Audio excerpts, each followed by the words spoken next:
across the UK, online and on DAB. Get an earful of unusual nocturnal emissions with radio's Lord of Misrule, Iain Lee. No relation, thank God. Unfiltered Night Talk with the original king of unconventional conversation. The Late Night Alternative with Iain Lee on Talk Radio.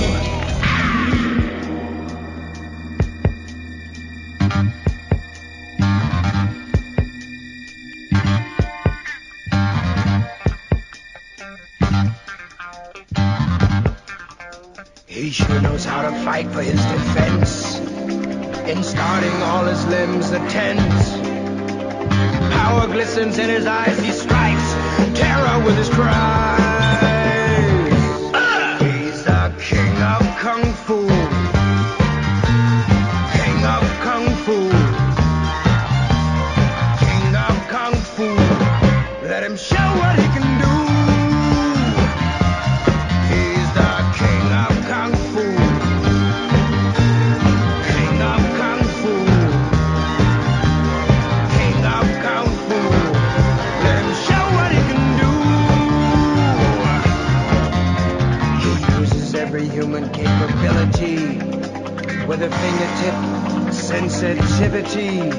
His kung fu courage set in motion is a massive dynamic explosion. Man, how many shows have we started with the theme tune to the obscure Goodbye Bruce Lee by Caddick? What a great piece of music that is. Why the hell are we getting that one out again? I'll tell you why. Because there's newish. It's been out about a month, maybe 5-6 weeks. Bruce Lee book, Bruce Lee, A Life. It's by Matthew Polly. I've got that right, haven't I? You've got exactly right. And Matthew joins me in the studio all the way from you've been to America. You live in America. I do. Whereabouts in America are you from, man? I live in New Haven, Connecticut. Okay. And just flew in here last week for a Bruce Lee conference in Cardiff University. This was in the week, because I looked at this and was thinking, if this is a weekend, I'm going. But it was in the week. Yes, it was. What? Now tell me what happens at a Bruce Lee conference, because 15-year-old me is fanboying out massively on this. Well, I thought it would be a little Star Trek-y, but actually there's a number of scholars from Hong Kong University, from Oxford, film scholars, and martial arts scholars who came to do papers about Bruce Lee and his influence on the martial arts and culture in general. And I thought it was awesome because one of the things that I found researching the book is that he has a huge fan base, but he's not really as respected in the academy as I think he deserves to be for his impact. I get it. Here's the thing. He made like 4.5 films. Basically, this is the thing. And the fact that we're talking about him 45 years or thereabouts after he died, with a handful of films, right, the majority of them low-budget foreign films, Mm-hmm. and those Hong Kong movies, they were rough. They are rough, but there's just something about them. This guy, by rights, should have been written off in history. He did the foreign films, the kind of Enter the Dragon, which is a little bit schlocky, really. But there's something about him. What do you think it is that we've asked this question a lot on this show, that 45 years later, this guy is still, revered and talked about? I think part of the impact is that Bruce Lee convinced people like you, people like me, we fell in love with him. Yeah. And there's something about his presence on screen that's just pure energy and captivates people. And so I ended up taking the martial arts, 20 million different I did it. Yeah. I learned Kung Fu as a result of Bruce. Exactly. Yeah. And so he was almost a missionary. He came over and he converted a good portion of the Western world to Kung Fu and introduced it, and it had been there before, but Bruce Lee is the face that popularizes it. And you're right, he does have that chemistry. In his first, he made films as a kid, obviously, but in his first kind of big martial arts film, The Big Boss, he doesn't do anything for the first 45 minutes. He does nothing. He just stands there very passively. But, and James Tien is kind of the star of the first half, but all eyes are on Bruce. Right. He's just got that magic, hasn't he? That's what was amazing. In fact, The Big Boss, he wasn't supposed to be the star. James Tien had already been booked. Wow. And they shoved Bruce in, and they were trying to decide if Bruce really had the deal, if he was the real deal or not. Yeah. And so, quite quickly they realized that, he's got the whatever that X factor is that makes someone a star. Bruce had it, and they killed off James Tien, and from there it was history. Bruce Lee dominated the industry. Why did you write a book about him? Well, the main reason was, A, he was a childhood hero of mine, but B, a friend of mine said, you love Bruce, you should write a biography of Bruce, and I said, well, there has to be several good ones out there, and there isn't. And I felt almost personally insulted that, Steve McQueen has 6 good biographies about him. Marilyn Monroe has like a dozen. But any white person who does anything gets a biography, but Bruce Lee can't get one. And so I really felt like this was my way to pay back my debt to Bruce Lee, to write a proper biography of his life. Now, you mentioned the white actors. We'll talk about Steve McQueen in a minute. But what a lot of people don't appreciate is the barriers that Bruce Lee broke down in America, because of course they wanted him to play, when he was trying to be an actor, they wanted him to be the diddle and all the chop socky, with the ponytails, the kind of the yellow man, all of that kind of stuff. And he was like, nah, I'm not doing that. I'm not playing those slightly racist, traditional Chinese characters. Yeah, he called them Hopalong Wong roles. That's a great line. And he would say, I'm not going to play some pigtail coolie on some Western show or a houseboy. And in fact, the first role he was offered was Charlie Chan's number 1 son. This is little known. And he was going to be the star. And the executive said, no one will watch a TV show in America in 1966 with a Chinese actor as the star. Yeah. And so he got bumped down to Kato in the Green Hornet, and he was furious. And he said to the producer, I'm not doing this if you make me some houseboy role. Yeah. And the producer was like, we're going to make you the weapon. You're going to be as important as the Green Hornet. And that's how he became a star initially. And then when that show got canceled, he had 4 to 5 years where he couldn't book anything. He was 1 show a year, and he did 1 Western, which is funny because none of the other Westerns would let him have a short haircut. And his hairstylist was Jay Sebring, who was killed in the Manson murders. Oh, of course. Yes. And Sebring was the one who introduced him to Coburn and McQueen. He was his connection into that celebrity culture. So he has this really mod, stylish haircut in this Western TV show. But basically, he couldn't get booked. And almost out of frustration, he ended up going back to Hong Kong, and that's how his career. Well, this is, and by the way, the Green Hornet, it's not aged brilliantly. No, but Bruce Lee is so cool in that. He is, and there's a lot of him hanging back and then just exploding into battle. And if you want a real treat, the episode of Batman that's got the crossover, oh, it's so good. Where I think Robin beats Bruce Lee up, doesn't he? So the story behind this is the first script. They're visiting Batman, and Batman's the bigger show, and they write it so that Kato loses to Robin, and Bruce throws a fit. He's like, "I'm not doing it. No one would believe I would lose to this guy." And so the producers come down and they have a discussion, and they basically have a Mexican standoff as the end. That neither one wins. But Bruce was very sort of aggressive about not letting a Chinese character be treated as subservient. We talked about the barriers he broke down going to America, but then when he went back to Hong Kong, didn't a lot of kind of Chinese think he was too American, he was too Western for them? And that's what's sort of amazing about Bruce's career. In many ways, he's almost a post-racial figure because he grew up, he was Eurasian. His ancestry was, his grandmother was all English. This is the stuff you found out exclusively in this book. No one knew this before. No one knew this before. Everyone thought his grandfather was German, and German Catholic priest was one of the stories. Turns out his grandmother's English, his great-grandfather was Dutch Jewish, and so he, from a very early age, had discrimination for not being Chinese enough in Hong Kong.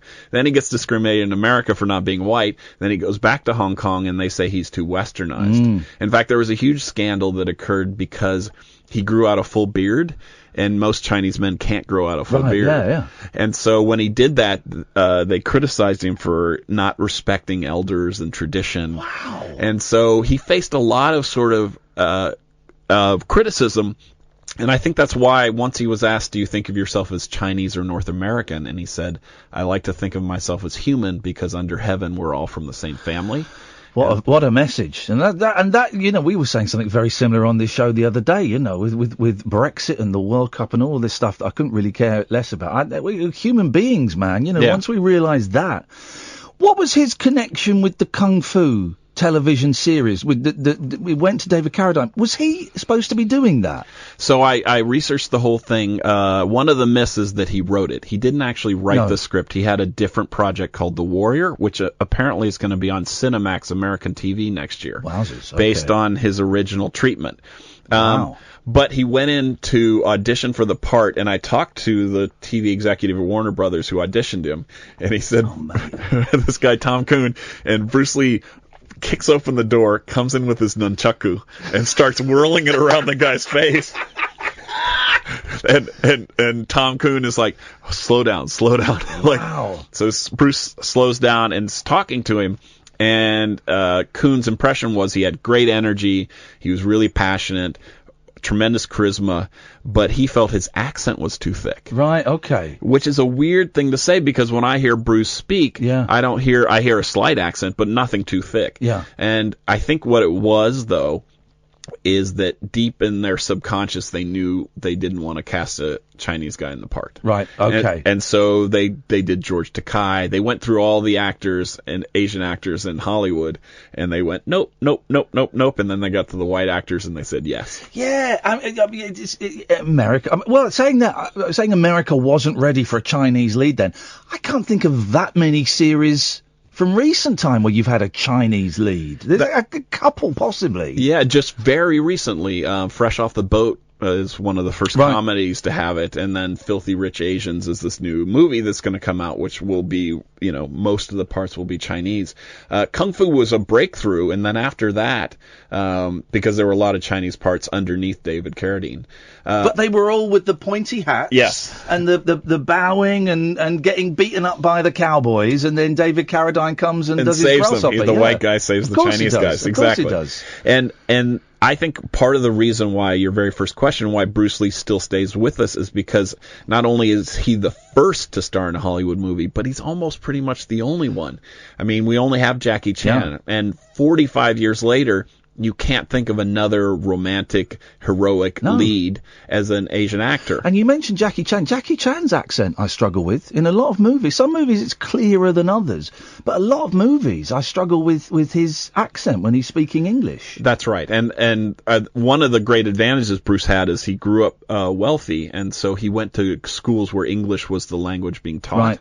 And of course, Jackie Chan grew up in the Peking opera tradition where he didn't go to school at all. Yeah. And so I don't think Jackie would succeed at all, except for the fact that he's a physical comedian. Yeah. And he plays the Buster Keaton clown. That's the language. And so the language is all physical and the words are very minor, but that's why Bruce worked. Okay, we got Matthew Polly here. His book, Bruce Lee, A Life, is out. I've tweeted links to it. I'll tweet them again in a little bit. This is the Late Night Alternative on Talk Radio. The radio show for people who know the best part of the day is the night. The Late Night Alternative with Iain Lee on Talk Radio. We'll get you talking. I'm joined by Matthew Polly. He's an author. He's written a book called Bruce Lee, A Life. He's written other books, Tapped Out. We might talk about that in a minute. I was just telling Matthew that when I went to New York, as you will have heard, dear listener, I went to, when the Monkees concerts were cancelled, I went to this restaurant, this Chinese restaurant owned by Angela Mao, who is, was a rarity, a female kung fu star who was excellent as well. It wasn't just a token woman. She was incredible. She did films with Bruce and with Jackie Chan and all of these people. Then she vanished off the face of the earth. But 2 or 3 years ago, a story came out saying, hey, you remember that woman who was in those films? She's got a restaurant just outside of New York City. And I went and saw her. You went and interviewed her recently, did you? I did. I talked to Angela Mao Ying, and she's as charming as you could ever hope. Wow. And some friends of mine brought a poster, and she took photos with them. And she kind of has this, it's like someone who was so famous when she was in her 20s and has left it behind, and you're sort of reminding her a part of her youth. And so there's a kind of joy, but also a slight embarrassment. She's absolutely delightful, and you can see when you meet certain people, you're like, I see why you were a star. You're right. She's still got that vibe. She's got that little bit of extra that she that she was somebody special. I'm so pleased, because when I went, she wasn't. I just went on a whim, and it took me a couple of hours to find. It's right out of the way. Yeah. And I got on. I tried to do the subway, and I couldn't do it. Then I got an Uber, and we got there, and she wasn't there, and I didn't expect her to be. Every time, every time a tiny Chinese woman with glasses came in, I kind of went to stand up. And in that part of town, that happens quite a lot. There's a big Chinese community. It is, yeah. But I didn't speak to her. I had a lovely lunch, and I spoke to her son, George, and I just said, look, man, I'm from the UK, and I just want you to know that I think your mum is fab, and she was really important to me when I was growing up. And he was over the moon. I mean, that must be weird for him as well. He was saying that he was saying fans from all over America. And when I said the UK, he was like, what? You've come from there for this? And I said, yeah, man. It was great food as well. It was. It's a great Chinese restaurant. What happened is her son immigrated over here and opened a restaurant and was having some trouble, and she came over to help him out. Good for her. So you've got that Chinese family thing that goes on. Did you get to speak to any of Bruce Lee's family? Because we've tried to get Shannon, his daughter, on the show, and Linda on the show, because they do a podcast. They do. And the management said, yeah, well, sure, write down, send us an email, tell us what the show is, what you want, and we'll pass it on to them. Never heard from them ever again. They obviously were not interested. Did you get access to them? I did. I interviewed Shannon and Linda. Wow. And I talked to his older sister, Phoebe. And I briefly chatted with Robert, although I didn't interview him. And so, I got to have chats with all of them. And were they... What do they... It must be difficult for the widow of someone who died 45 years ago and the daughter to keep going back and talk, what's their relationship with their history? Well, I think it's interesting because Shannon now runs the Bruce Lee estate. Right, yeah. And so this is her job, to go around and talk about her father. Linda's mostly retired, and so it took a while to arrange the interview. What struck me about Linda is the amount of love she still has for him. And it made me think he must have been a pretty good husband because I think 45 years later my wife would have moved on. So I think so she can quote things that he said from the past, and she really thinks he's amazing. And it was important for me to get that kind of feel of, you can get a feel of who someone was through the people who love them. And I got a real sense of he was very devoted to her, and he was serious about making her happy, and he did. She loved him. Despite the fact, we know that he died at a house of his mistress, Betty Ting Pei, Chinese actor. But in your book, you've found out that there were other affairs going on, which isn't actually that surprising, is it, when you kind of know a little bit about him? That's right. I mean, he grew up in Hong Kong, where his grandfather had 13 concubines. It was just sort of accepted that a man who's successful has more than one relationship. And then, of course, he goes to Hong Kong in the swinging 60s. Steve McQueen's his mentor. But no one had really covered any of that. And so one of the interesting stories was the actress Sharon Farrell, who was in the movie Marlowe. Okay, yes. Bruce's very first debut, where he has like... Is that the one where he jumps off the roof? It's exactly. Yeah. He's got like 3 minutes of screen time with James Garner. Yeah, exactly. And so... they met on set, and a thing got started, and then her next movie was with Steve McQueen in The Reavers, and the thing started with Steve, and so for a while the two of them were competing over the same woman, and she ended up picking Steve, and Bruce said, I know, he's such a big star, but someday I'll be a big star too. Won't you wait for me? And you get a sense of it was like high school, right? Wow, you know, two guys who both have a crush on the cheerleader. And I think Bruce's view very much was, it's very kind of 1950s Mad Men view. Like, you're a dedicated husband, you earn, you love your wife, but when you're off at work... A man has needs, and, you got to go and get them where you can. I think that was very much the view of that time. Yeah. And and so it was very typical, and when I discovered it, I was like, of course. Yeah. I wasn't shocked or anything, but it's interesting that I think a lot of... people he had these relationships with were afraid that Bruce Lee fans would be upset, and so they didn't say anything for a long time.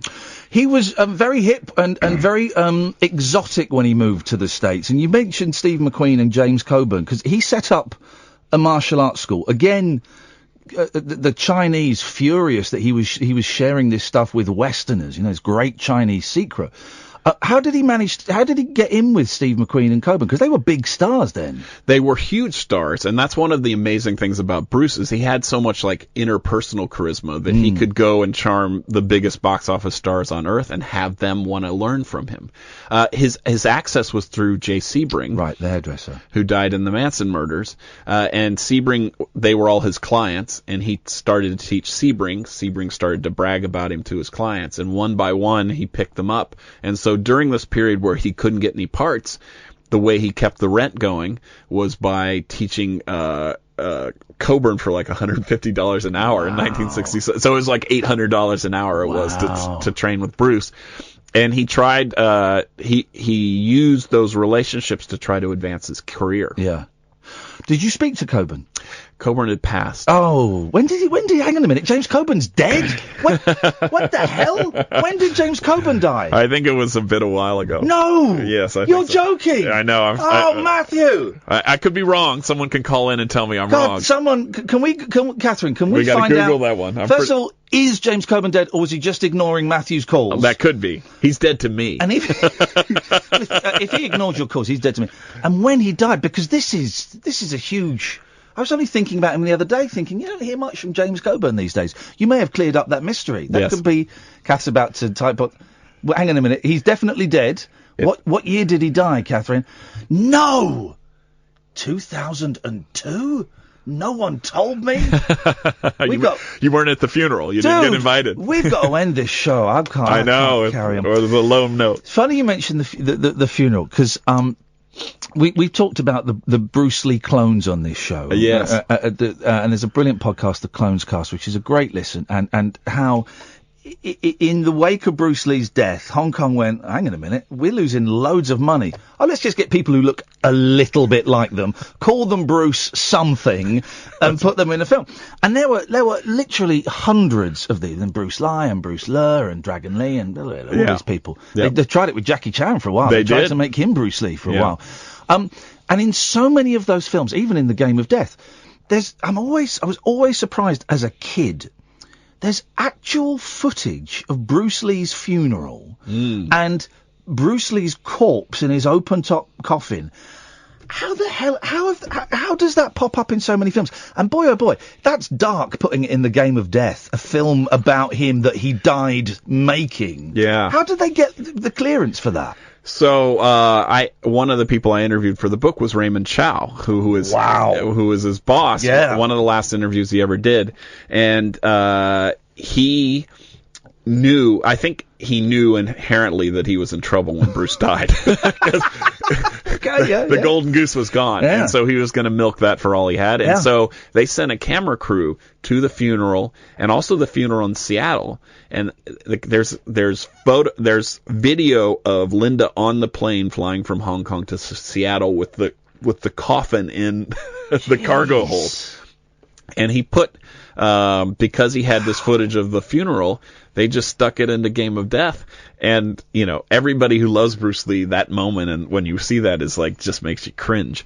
But, Hong Kong, like, people say Hollywood's harsh. Hong Kong doesn't mess around. If there's a buck to be made, they figure out a way to do it. I love Game of Death. Yeah. Right? And it's a mess. Right? Yes. As an adult, I recognise it's a mess. As a 14-year-old kid, 13 when I first saw it, I thought it was brilliant. Now, for those who don't know, he filmed about 45 minutes of footage, didn't really have a plot, then went off to do Enter the Dragon, then died. And Raymond Chow went, we've got all of this footage, what are we going to do? And they craft the most ham-fisted, clumsy story about Bruce Lee, but he's called Billy Lowe, and of course the mafia are after him, so he fakes his death, and then he goes on an undercover mission. But it's done before CGI, so they just use scenes from Bruce Lee films and pretend it's part of the narrative. And isn't there one scene where there's like a picture of Bruce Lee stuck on a mirror? Yes. So and you see the guy's body. Go on, explain that. Yeah, I mean, they didn't know how to do it back then, and they made it for $1.50. And so they have a scene where he goes, and it's the actor pretending to be Bruce and looks in the camera, looks at a mirror, and then it cuts to the mirror, and there's just a photograph of Bruce. It is the cheesiest thing you've ever seen. Amazing. And also as well, this is another thing that's nuts, right? So it's got about 45 minutes, an hour's worth of Bruce Lee footage. They put about 8 minutes of it in the movie. Yes, that moment go, oh, well, here comes Bruce, we're going to see real Bruce. Oh, that was over quick. They don't put it in. No, they had 30 to 40 minutes of footage that he had filmed, and when you get to those 5 minutes, that movie completely transforms. Comes alive. And what you realize is there's just something about someone who's a genius. Yeah. And it's like Baryshnikov. Like, you just watch him, or Gene Kelly, like dancing. You watch Bruce Lee do kung fu, and it's not like anybody else. It cannot be imitated. And that whatever he had that made him that magnetic just transforms the movie. And suddenly you go from this schlocky bluesploitation thing, and then it's like, whoa, this is the best thing ever. And that's the thing, man, about it. You know, people go, what are you talking about this boring, karate, man, for?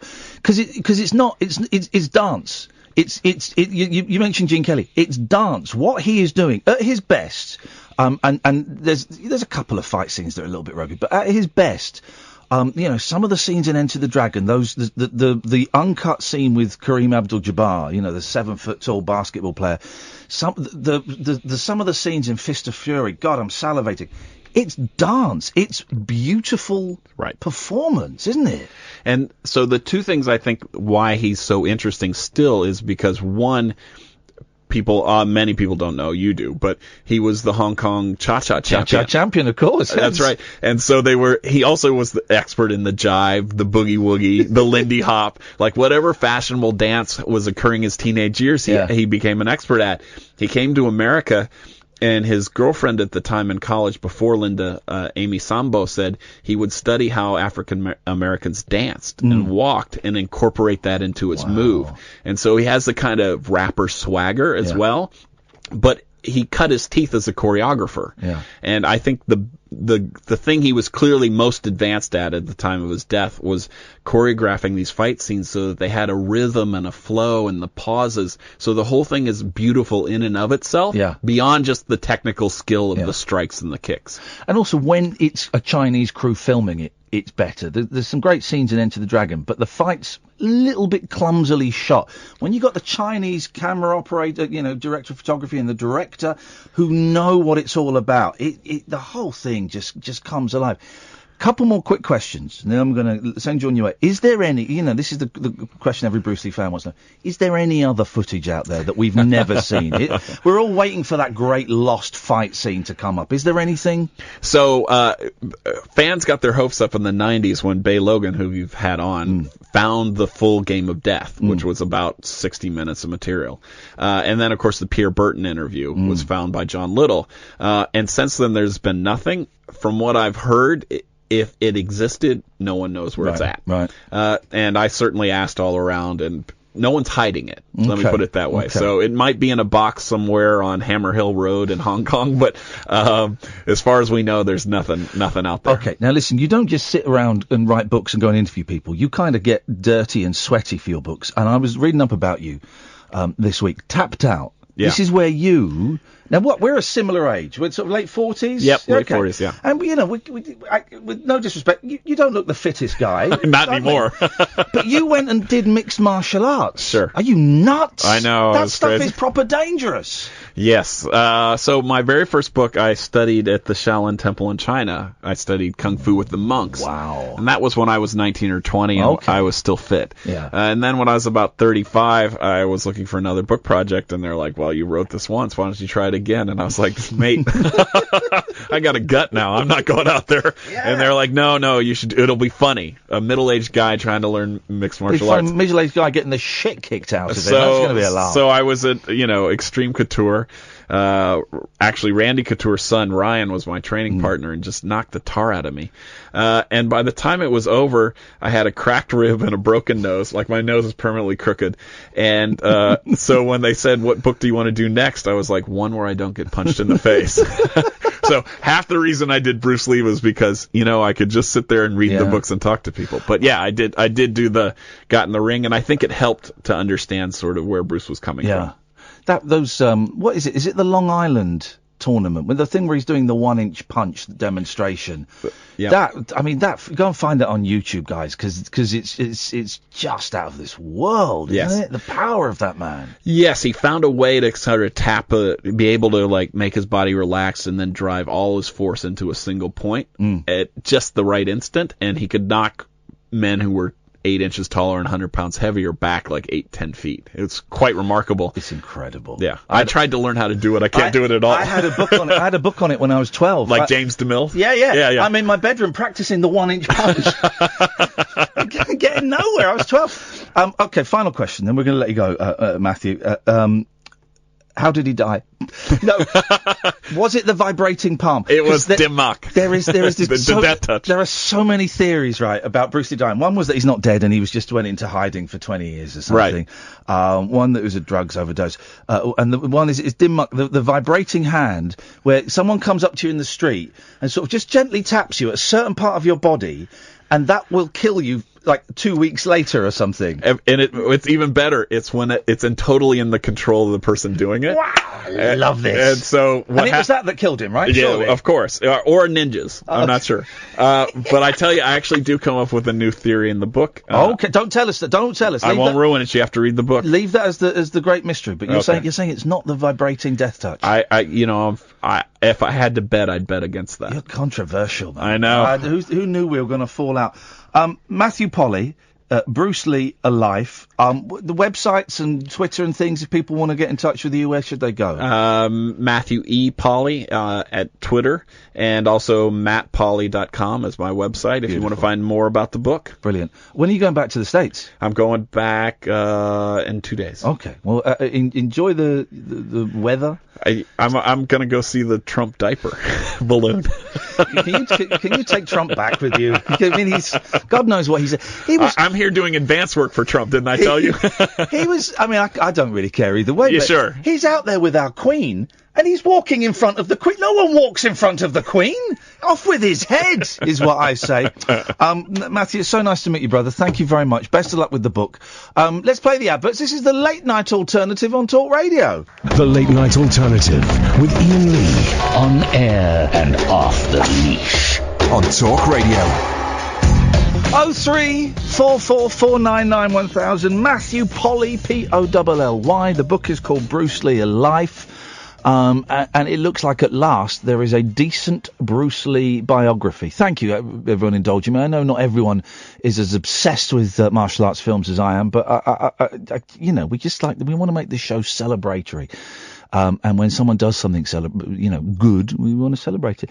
You can listen to us on DAB, download the app or go to talkradio.co.uk. You can watch the show as well on my YouTube channel, youtube.com/Iain Lee. It's also on Periscope. I've turned off the comments on Periscope just because there's Onion and Nathan and a couple of really nasty people on there. And I've given them chance after chance after chance.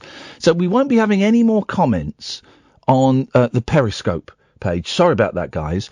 But exactly the same feed gets streamed to the YouTube channel. So if you go there, you can chat there, type chat there, and what have you. Hey, Boyley's in the house! Yeah. What a nice man. So lovely, and he was very grateful, and he really enjoyed it. Oh, good. What a nice man. And I could have spoken to him. I could have done 3 hours with him. And it's always lovely when, listen, we very rarely do we get people on who are hawking their wares. And thank you to Greg, by the way, because Matthew and I were emailing, and then it kind of, for some reason, an email got lost in the ether. So I think we both thought, oh, fine, right, the other's not interested then, and it was just a mistake. So thank you, Greg, for putting us back in touch. When people come in selling stuff, quite often particularly Americans coming in selling stuff, they can be a little bit, I'm here for a job, let's get this over and done with. But he was an absolute delight of a gentleman. He's the kind of guy I'd like to have as my friend. I think he would like that too. Shall I go again?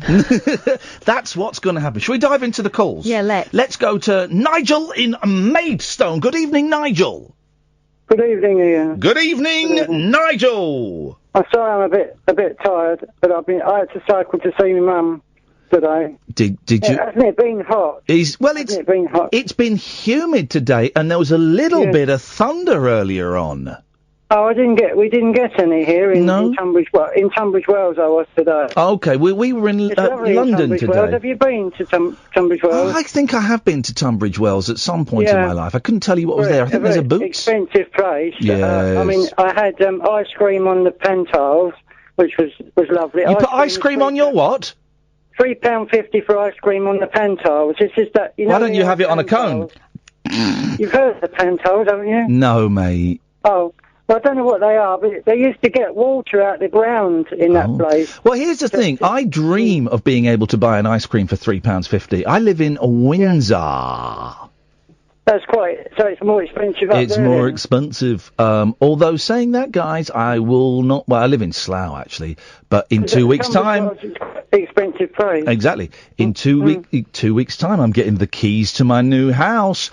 Party of mine! Big party of mine! Where is that? Is that in England? It is in England, yes. Yeah. Why don't you get a place in LA, California? Quite a long way to travel each day to do this show. Oh, it is to do the show. It's quite long. You think you're tired cycling to see your mum? Imagine me flying. Yeah. My arms would be knackered. Well, she's not too bad. She's no worse. She's a little bit better, what I said. Well, that's all we can ask for. She's got to get herself walking a bit more mobile, then she can come home. So I've got to be patient. It's okay. I don't need to worry. It will take time, but it will take time, and it's great. And I don't need to worry. Hello, you're breaking up. So I've been worrying too much, Ian. You gotta let it go, let it go. I've been worrying too much. I said, you know. Yeah. Do you want to sing a song? I was thinking. No. Would you like a Frank Sinatra song? By Frank, yeah, definitely. What about My Way? I know. My Way is one of my favourites. Yeah. Are you going to play it? Your favourite? You're not going to sing along with it, are you? Can you hear? Can you hear me? Okay. The signal's breaking up a little bit, Nigel. Well, I better get nearer the window because it's a mobile phone. Is that better? Not really. Yeah. Maybe I think the atmospherics. I'll put it to you. That's better, isn't it? Well, we can hear you more. I don't know if that's better. I can hear you better now. Perfect. Can I first of all talk about something else that I did, Ian? Did you kick a cat to death? No. No? It would be funny, though, wouldn't it? No. Meow. Ow. Meow. Yeah, I would have kicked a cat years ago, but not really. But I mean, you do think about it, don't you? Kicking a pussy. Okay, Nigel. On that bombshell, we're going to say goodnight. Thanks very much for calling. The Trump effect. Let's go to kicking a pussy. Wow. Let's go to Alan Caddick. Alan Caddick. Alan Caddick. Stick it up your bum. Hiya, boss. Hiya. Well, we had a tiny bit of rain in Birmingham today. Yes. I've forgotten what rain felt like. You've forgotten what it sounds like? No, what it felt like. You've forgotten what it felt like? Well, there's one way to recreate it. Have a bath? Well, no, a bath doesn't feel like rain, does it? It doesn't feel like the tinkle tinkle of rain. Or could go for number one. There we go. You could do that. Now, Alan... Yeah, I'm still waiting for you to send me details so I can send my Bond story. You got more Bond? I'm waiting for you to send me your email so I can send you the Bond story. Could you? Shall I tell you I'll tell you my email now. Yeah, I've got a pen and paper so I can jot it down. I'm going to tell you my email. Then, as a thank you, I've got a little present for you. Oh yeah. Yeah. So my email is Iain IAIN. Yeah. At Iain Lee IAINLEE. Yeah. .com. IainLee.com. Send me that email, buddy, with the James Bond. You know you've gone viral. I didn't know that. The video you should follow me on Twitter unless I blocked you because the video of you reading the intro to your James Bond story has gone viral. It's had last time I saw it had over 950 views. Blimey! Yes. Oh, I'm shocked. And that's not even your present. I know. Would you like your present? Yes, please. Would you really, really like your present? Yes, please. Are you sure you'd like your present, Alan? Is it good? It is very, very good. Hang on, just stay there a second. I'm just going to get your present. Holly, Could you put your headphones on and turn your microphone on, please? Holly, we've got Holly who's doing twiddling all the buttons and the things. Hi, Holly. Hi, Ian. Alan. That's okay. You're young and excitable, and I was in the jungle. I get it.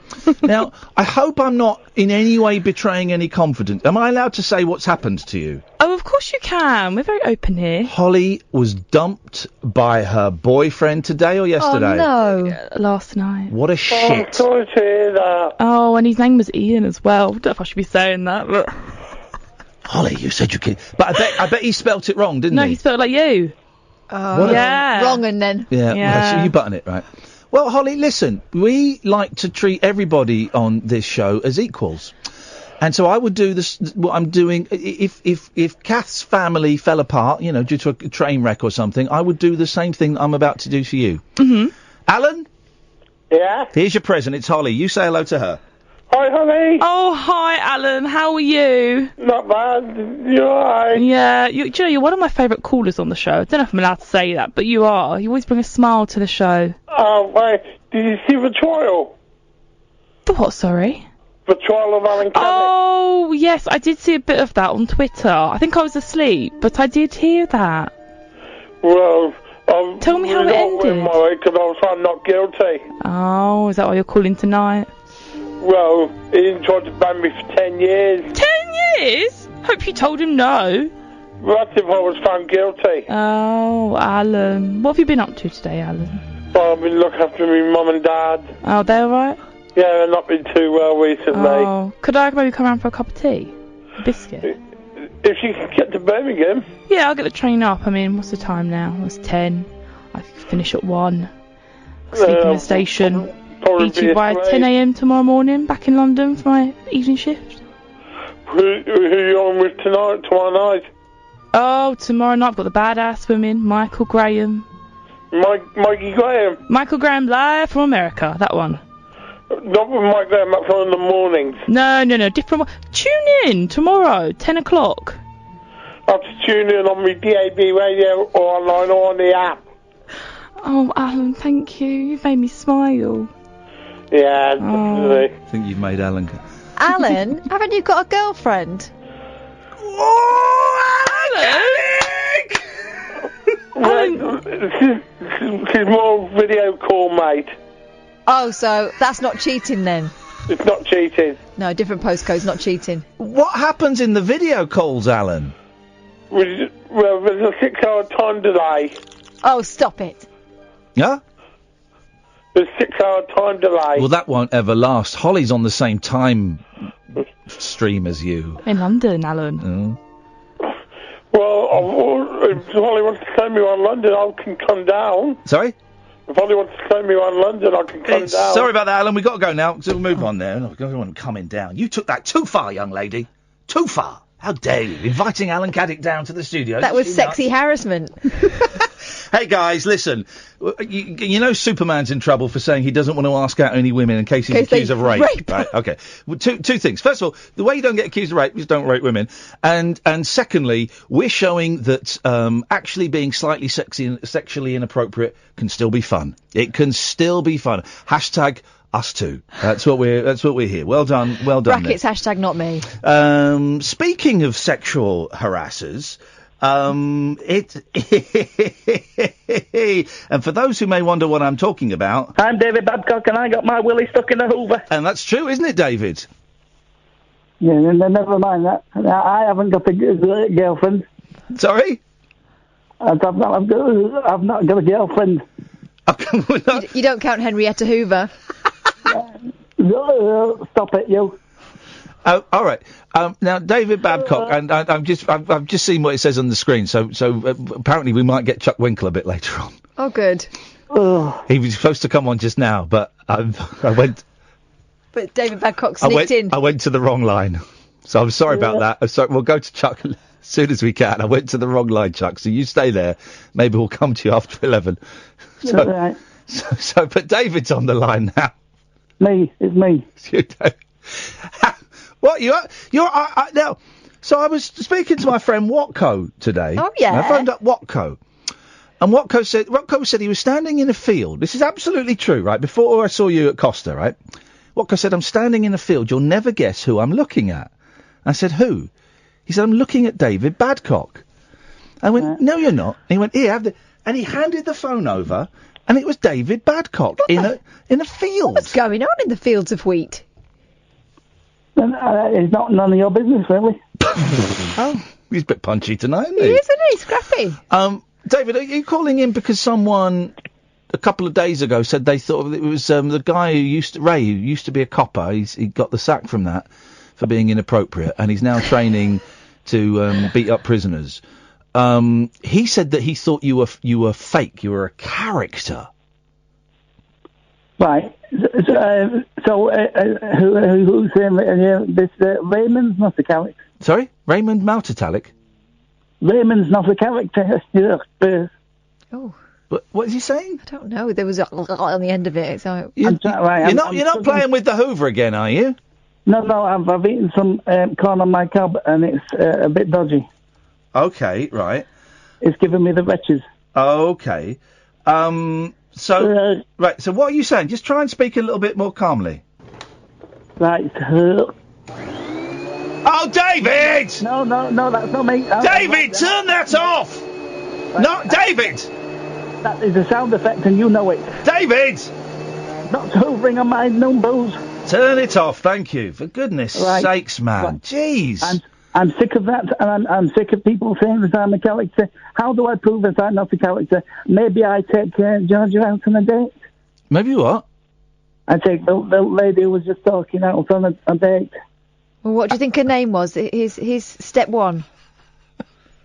Jaja. No. Jaja. Jar Jar Binks. Try again. Get it in. No, that wasn't her name. It was the lovely Javina. No. Javina? Right. David! No. Stop! Will you stop doing that? I tell you, that's not me. For goodness sakes, man! No, it's not on my knob. Oh, Christ. Have you finished? Well, I think so. It's outrageous behaviour.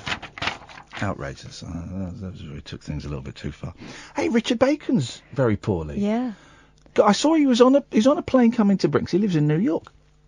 On a plane coming to Britain, and we got ill on the flight and was whisked off. And originally they said it was pneumonia, and then they put him in a chemically induced coma. But is he out of the coma now? It says improving all the time in intensive care now. Here's the thing: people say intensive care. Intensive care is like a really fine line between life and death. Yeah. When they said my mum was going into intensive care, I didn't realise what that meant until I went in and saw people die. You know, it's that fine line. If you go one way, you're dead. You go the other way, you're alive. So saying you're in intensive care, that's a big deal, man. Yeah, his mum says he's on oxygen, ventilation, lots of antibiotics. The doctors have said he's very distressed and confused after being in a coma for a week, and we need to keep talking to him and reminding him of where he is. Yeah. Oh, well, listen, he won't listen to this, but I don't expect to, but just send out some healing energy, you know, to Richard. I like Richard. He's always been very, very kind to me. So I'm just sending out some positive. I sent him a little email as well, and I said, no need to reply. I hope things are improving. If there's anything we can do to help, let me know. He'll get that at some point down the line. But that's where. So was it pneumonia? And also here's a question for you, Catherine. What is pneumonia? I thought it was like a really bad cold. No, it's a lung infection, isn't it? Is it? Mm-hmm. I don't know. This is why I'm asking. I don't know the answers to these questions. It doesn't say. I like Richard Bacon. He's a good lad, and hang in. Fell ill. Doesn't say what he wants. Hang in there, man, and we wish you the very best of luck, and I'm sure it'll all be fine very, very soon. And we will, of course, let you know, dear listener. We've got no calls lined up, which is great. It's always a bit tricky after we've had a guest, so we'll kind of restart the show after the news at 11. But I've got a minute to tell you.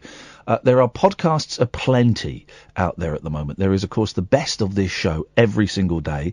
There is an hour-long interview that we did yesterday with Matt Haig. And you can get the Late Night Alternative podcasts on iTunes or Acast or your usual podcast provider. Type in Iain Lee Talk Radio and it'll come up. If you can subscribe, that's great. If you get it from a place where you can leave comments and reviews, that's great. Also this week, we put out the other show that Kath and I do independently of this place for the moment. We put out The Rabbit Hole, but it was a slightly different rabbit hole in that it's about hanging out with Gary Glitter fans.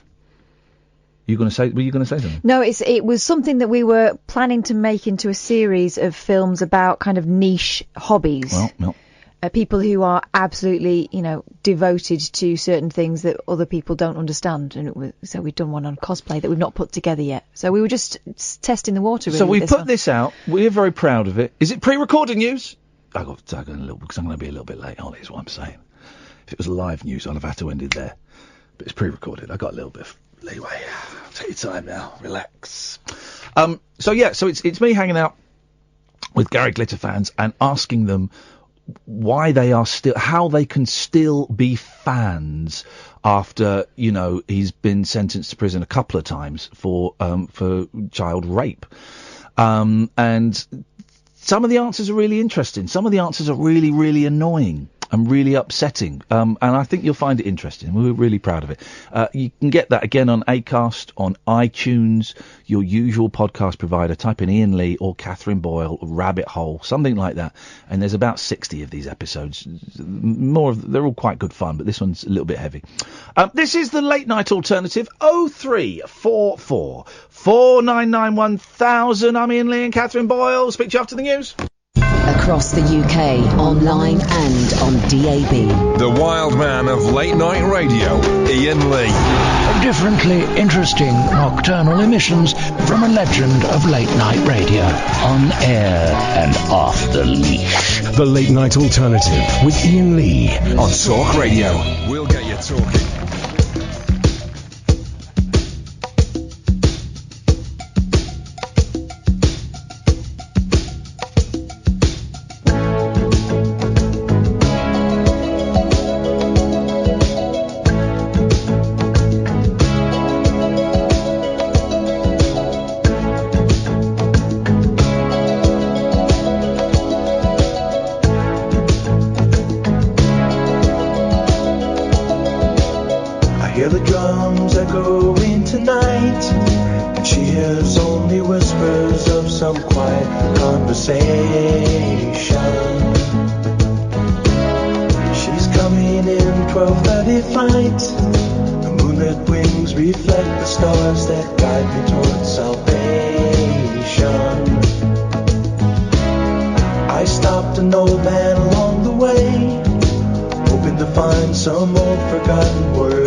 Here we go. 0344 499 1000 is the telephone number. The Late Night Alternative. My name is Iain Lee. Who are you, lady? Oh, I'm Catherine. There we go, you see. Dreams can come true, guys. Look at me, babe. I'm into you.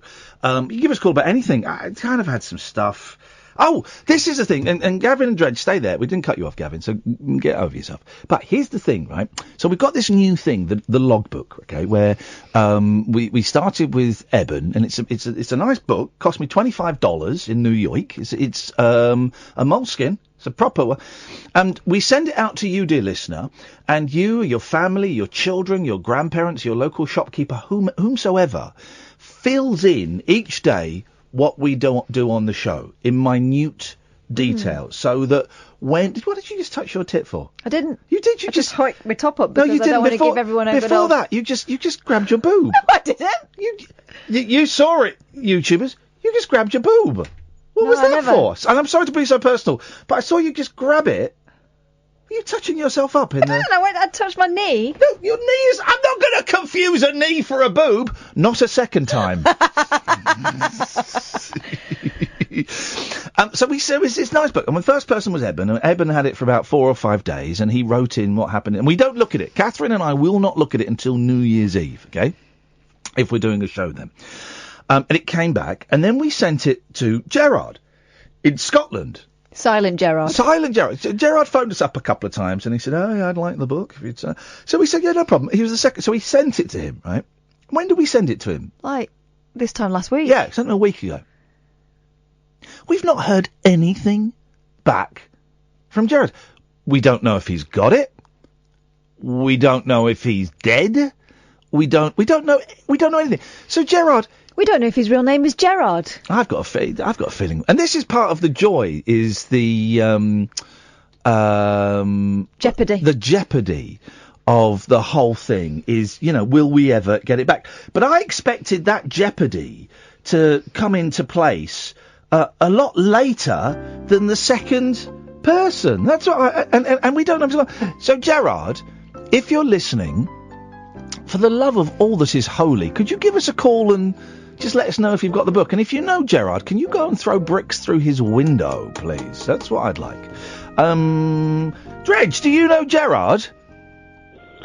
Do I know Gerard? No, but I'll be happy to do the next bit of the logbook. We haven't got... Well, first of all, right, get to the back of the queue, buddy. Second of all, you will get your turn one day, trust me. But we kind of... I think we've got a third person lined up, haven't yes, we? Lou. Lou's lined up. But so what... We don't take... We don't take... I'm at the back of the queue.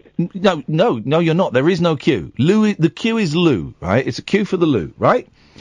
Okay. And the queue, no one else can be added to the queue until Lou has got the book. Once Lou's got the book, then the next person that phones us up, and there's loads of people Jasmine has tweeted, loads of people tweet, can I have the book, please? No. When she's great. She's my favourite caller, Jasmine. Okay, I've muted her on Twitter because she's nuts. Yeah. No, she is. That's why she's my favourite caller. She is a great caller. Because you literally have no idea what she. I don't know what to mean. I love her. I love her because she sounds so innocent and nice, and she's always talking about death. She is, Jasmine. I'm going to kill you, Dredge. Well, I'm sorry to hear that doesn't sound like her, because I can understand the words you are saying. I'm going to kill you, Dredge. That's better.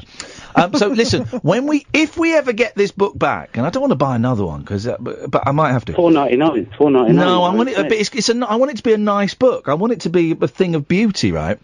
So when we get this book back and it's sent out to Lou, then whoever calls us next, then they get it. But we really need Gerard to get in touch and let us know where the book is. If he's got the book, is he going to send it back? Is he going to hold it hostage? So, Gerard, please, God, I beg you, man. Anyway, Dredgington, what dost thou have for us this eve? Well, I was thinking that Talk Radio could do with a bit of publicity. It needs to be a little bit more visible. No, we like to keep this radio station just amongst friends. Right. So I was thinking what you could do is a Talk Radio fun day out. Like the old... Already, this sounds terrible, but go on. Like the old Radio 1 road shows used to be. Yeah. Because I know you all a bit pervy. So well. Yes. But yeah, so what I was thinking, you could turn up at different seaside resorts with a day of entertainment for the holidaymakers. So, Julia could start off with, a lively discussion with the audience about Brexit and maybe play a few records. Yeah. Eamon Holmes could come on and charm the crowd with his wit if he turns up.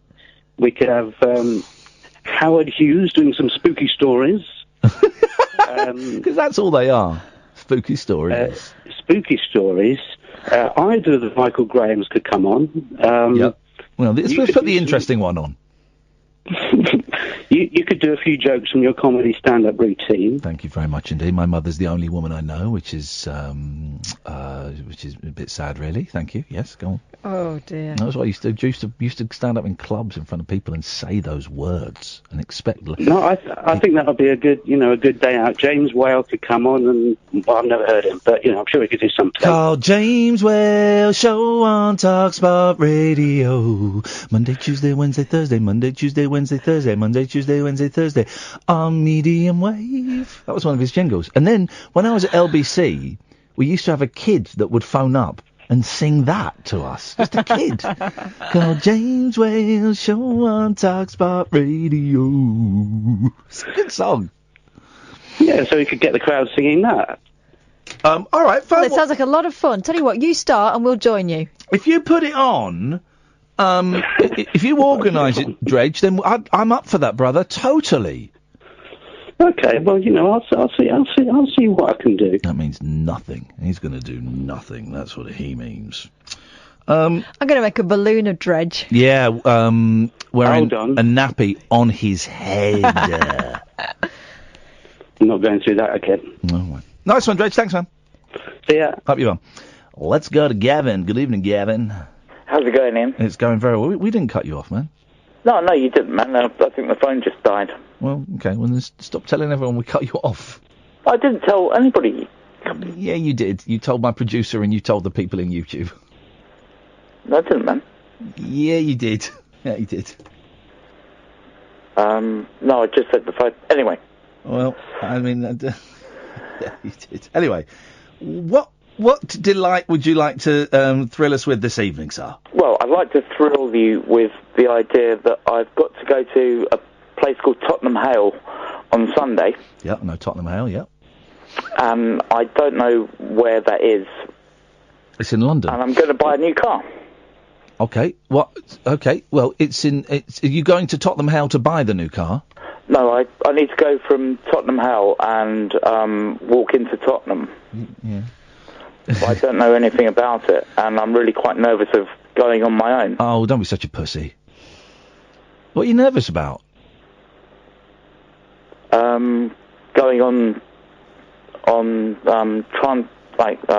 transport on my own, and going to a place that I've never been before. Well, no, okay, but what are you nervous about?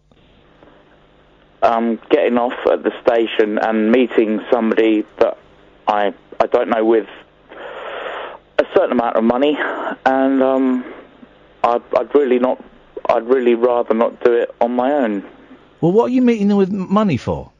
Because I have to buy the car. Right, so that's what I said. Are you buying the car from there? He lives in Tottenham, this gentleman, and he says it's a 5-minute walk from Tottenham Hale. And how do you know that? How do you know this gentleman? He was on Auto Trader. I've got a feeling you're gonna get robbed. A bump on your head and the money will be gone. And that's why I don't want to go on my own. I've just got somebody by my side. I've just got a feeling that you have a very adventurous life, and you're now saying you're going to North London to buy a car off a bloke you don't know. And I just got the vibe, Gavin, that you're going to come back and say you got beaten up and robbed. So, what I'd really like is, if anyone out there lives anywhere near Tottenham Hale, nothing better to do on a Sunday. I'm not going to allow that, because we don't know you. Perfectly all right, man. You don't know them. They could rob you. You could rob them. We just don't know. So I'm not going to allow that. Do you want to know what my suggestion is? Yes, please. Don't go. Where do you live? I live in Stansted Mount Fitchett. Right. So why are you going to Tottenham to buy a car that you've not seen it yet? No, I've seen the pictures, and mate, that's not I've spoken to the gentleman. That's not how you buy a car, man. Well, mate, I'm on a limited budget after... Yeah, I know, but that's not how you don't go and meet strange people with pockets full of cash in parts of London you've never been to. That's not how to buy a car, and that's not in any way a criticism of people who are on limited funds. That's just common sense.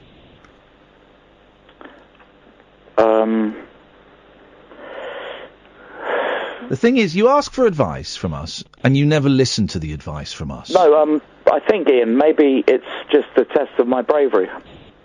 No, I think it's a test of your stupidity.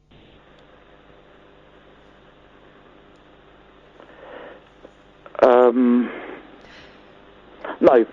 I disagree, because I do need to get a car, and the one that I had the bad luck with was shared between myself and my mother, And this is all my money. This is $1,000 of my own money. Here's the thing.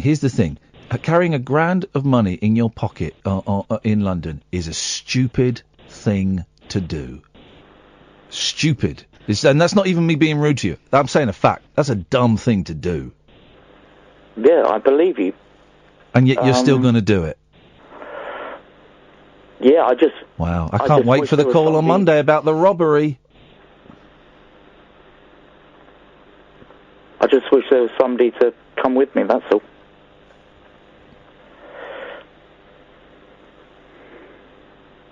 Here's an idea. Why don't you find a car near where you live? Yeah, I've checked it all out. The nearest one's at least 25 to 30 miles That is bullshit, Gavin. I'm calling you out on bullshit, right? That is nonsense. You're telling me there are no cars for sale within a 25-mile radius of where you live. No, that is a lie. Ian, I want a Saab 9.3 convertible. Okay. That's for £1,000. For $1,000. It's not going to happen, Gavin. Well, I've already got one for $995. That's why I'm meeting the gentleman on Sunday. You haven't got one for $995. You're going to go and give someone £1,000. If you're lucky, you might get a car. Kath, do you really think it is that bad news? Yes, it's dodgy. And you know it's dodgy as well. I don't know why you're persisting with this. That's why you feel weird about it. You should feel weird. It's wrong. What if it's right, though? What if I don't even believe it's happening, Gavin. If I'm honest, I don't believe it's happening. All right, yeah, you know that I can't use... It's on auto... I've tried to contact you on Twitter. I don't know how to use Twitter. I tried to email you. I don't know how to do anything like this. I can only really contact you by speaking over the phone. And I'm telling you, man... I've spoke to the bloke, and he says, you turn up, and it's yours. It's MOT'd, it's ready to go taxed. You don't buy a car without looking at it, without ideally getting the AA or a mechanical friend to go and look at it, and without test driving it. It's AA approved. Says who? The guy selling it? Oh, in that case... It's on Auto Trader. They approve every car that they go round and look, do they? Well, apparently, yeah. Okay, dude. I don't know what you want me to say, Gavin. What do you want me to say? Yeah, it's a great idea. Go and have a great time, and I look forward to bumming a lift in your new car. I don't know what you want me to say. I just want someone to come with me because I'm frightened. Okay, well, I'm not coming. Catherine's not coming, and I'm not going to do a phone in where we try and get someone to go with you, because I would not want to put you in jeopardy, and I would not want to put any other caller in jeopardy. You could be a nut job for all we know, or they could be a nut job. So I'm not going to allow that. Yeah, that's fair enough, Ian.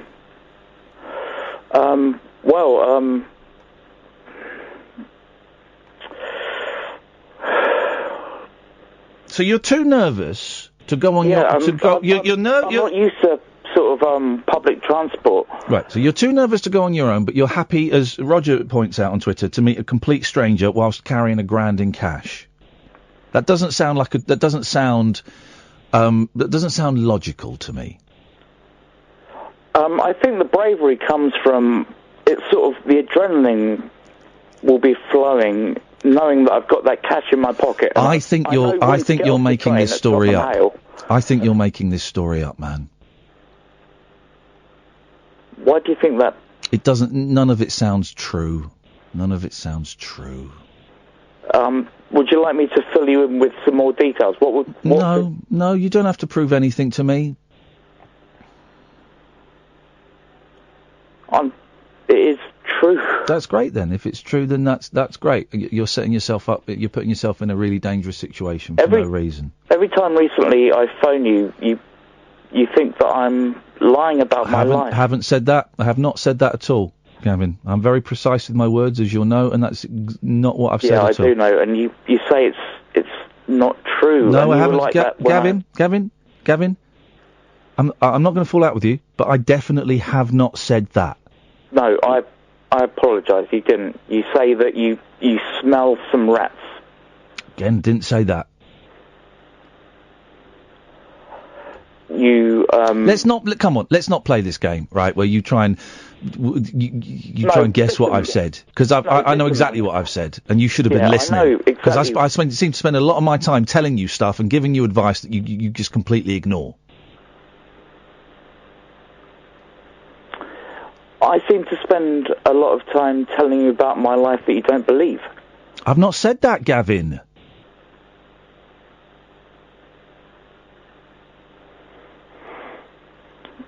All right, could you do me a massive favour and just break down for me what you think about what I tell you? Okay, when I'm on the phone. Okay, sure, not a problem, man. This whole story about you having a bit of bad luck, so you're going to go to a place you've never heard of before, you don't even know where it is, to go and meet a bloke you've never met, and you're terrified, and you'd like someone to go with you, but you're going to do it anyway, and you're going to carry $1,000 in cash, and you're going to go and hand it to him, and get in a car that you've never seen except for a photograph, and never driven, and you're going to drive it home. That all sounds like bull. Well, that's sort of why I was asking for help. But why are you asking me for help? What help can I'm not asking you for help. I'm asking for. No, it's not anyone. It's not. Okay, okay. It's not our responsibility. I know it's not. It's not our responsibility, and I don't believe this story. And if and that's cool that I don't, if I don't believe it, that's my choice. And if it's true, that's your thing. And if it's not true, that's also your thing. I'm allowed to not believe what people phone in and tell me. Yeah, I know, Ian. But the thing is, I won't be able to provide you with proof, even if I drive it home. I don't want proof. I don't know how to use Twitter. I don't know how to send you pictures on your email. I wouldn't look at the pictures if you sent them to me. Why would I want to see pictures of your car? You don't. Here's the thing. Why are you so? Okay. Here's the thing. Why are you so determined that you have to prove this to me? Why? Because you don't believe pretty much most of what I say anymore. Again, I didn't say that, Gavin. Didn't say that. You're putting words in my mouth that are untrue. Let's just stick with the car. Why do you have to prove it to me? I'm just some bloke on the radio.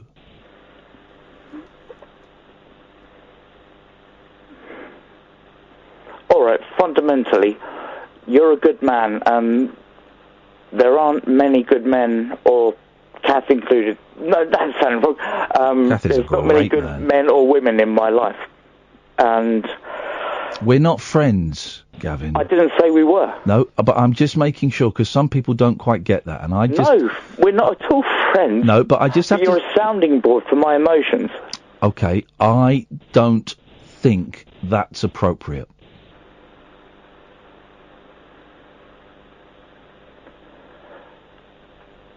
Okay. I think that's I think that's laying too much of a trip on me to say that I'm a What is that? board. Is that heavier than? I know we're not.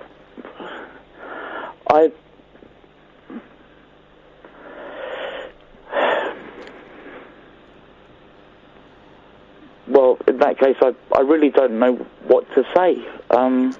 Nothing. Enjoy your car.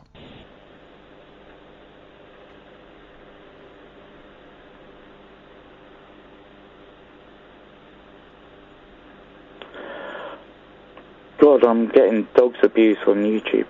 Ignore those people. Don't you care too much about what people think? Ignore those people. All right, Ian. Yeah. I didn't want to put you under any pressure. I've obviously got it wrong again, and you're not a sounding board. We're not friends. Yeah. I'll keep you up to date if I get the car. Catherine. Gavin. Yeah. I can't stress enough, and I've worked on programmes where people have been ripped off on other radio stations, how much of a bad idea that is. And if you were my brother, I'd tell you not to go. I also think that anything else. You can't afford to give someone £1,000 either. Well, if the car's in front of me... It's a big if, and this is dodgy. This is not the way to buy a car. Really, honestly. And I don't think this is helping you. I don't think this is the test that you're looking for. No. And I think what you're trying to do, what you're doing actually is ignoring what is a signal from you that you know that this is a dodgy thing to do. This isn't the one to push ahead through. I'm slightly reluctant to carry on talking about... I've absolutely got that. I'm slightly reluctant to carry on talking about the car, because I don't believe it. No, what Kath just said was spot on. I'm pushing something that I know is ridiculous just to show that I can. Yeah, and this isn't the thing. And I don't think it's going to help you. Yeah, I dig it. Right. I dig it. Have you spoken to your GP and stuff about the way you're feeling at the moment? Yeah, I saw my my professor at the Royal Free Hospital in Hampstead the day before yesterday, and I saw my ADAS counsellor this afternoon. Yeah, everything's physically hunky-dory. Everything mentally is all over the place, but it's not easy to get. It's easy if you're physically unwell. And my doctor changed my antidepressants and decided the best thing to do when they made me feel terrible was to double the dose. So I've been kicking on them for a little bit. But I think the only thing that can alleviate my misery is to just get that car back, and there it is. It's £1,000. I've got to go to Tottenham Hale. I don't even know where Tottenham Hale is. I don't, but what day are you going? Sunday? Saturday? Yes, Sunday. Right, so you're going in 2 days and you've not looked it up on the map? No, I know to get on the train at Stansted, and it stops at Tottenham Hale. Right, okay. Gavin, I don't think we're helping you by indulging in this, if I'm completely honest. It's making me very, very uncomfortable, and I'm worried that I am doing more damage than good. So I'm going to say thank you very much for your call. All right, man. Best of luck. Thanks, Kath. You were spot on. Well, look after yourself, Gavin. Cheers, Kath. Bye. Let's take that break we missed. Unmissable late night radio with the original king of unconventional conversation. Make contact with Iain Lee. The Late Night Alternative with Iain Lee on Talk Radio. Righty-ho, a lot of calls. Let's go to Sally. Good evening, Sally. Hello. I'm not entirely sure what to say after that call. Nope. I'm a little bit... Whoa, a little bit way. What was that? That was the fast one. A little bit whoa, a little bit way. I'm a little bit annoyed, to be quite honest. Okay. I'm just going to say... Yeah. Let's all just tread carefully, right? I just saw a lot of people on YouTube being quite rude. I expect that on Periscope. That's why I've turned off the chat on Periscope, and it ain't going back on. But the YouTubers, I kind of expect a little bit more, right? And there's all people kind of saying stuff and diagnosing from a distance and stuff like that. You might all be absolutely right, you might all be wrong, but it just feels a little bit mean. Remember that person was in that YouTube chat 20 minutes ago. And he's back in there now. And he's back in there, and he'll see all of that. So just back off a little bit. And so I kind of think I know where you're going, Sally. I'm just going to say, if we can all just tread a little bit carefully, please, because I don't want to do more harm than good. You got my vibe. You got my vibe. You got my vibe, Sally. Yeah. Get my vibe. Take my vibe. Go on. You can say what you want to say, but now that's in mind. But just hold it. No, you know what? You know what concerns me most is that whether it's bullshine or not, he needs to go and get help. Yep. And he needs to get a Fiesta, not a bloody Saab. I mean, you know, if you need a car, just get a car. You know. You know, why it has to be a Saab, I don't know. Why are you... quite expensive anyway, but I'm just... Why are you angry? Is it about the Saab? No, I'm angry because I have been through hell as a child. Yeah. You know, I didn't intend to talk about this tonight, and I rarely talk about this at all, even to family and friends and things like that. But, you know, my dad used to beat me with a metal ruler. Yeah. I used to have to sleep under my bed. Wowzers. Because you'd do something wrong, and instead of punishing you there and then, he would wait until 3, 4 in the morning. Oh, God. And you know, I'm 7 years old, I'm lying in bed, you know, I've got to go to school in the morning, and I'm up because I'm waiting for him to come through the door. So I used to sleep under my bed to give myself a chance. And to hear someone come on and talk about that sort of thing, and I really do. You're not. I'm angry that if someone is bullshining, that they're bullshining about that because but and I appreciate you sharing that with us. Sorry. No, what are you sorry? Don't be sorry for goodness sakes.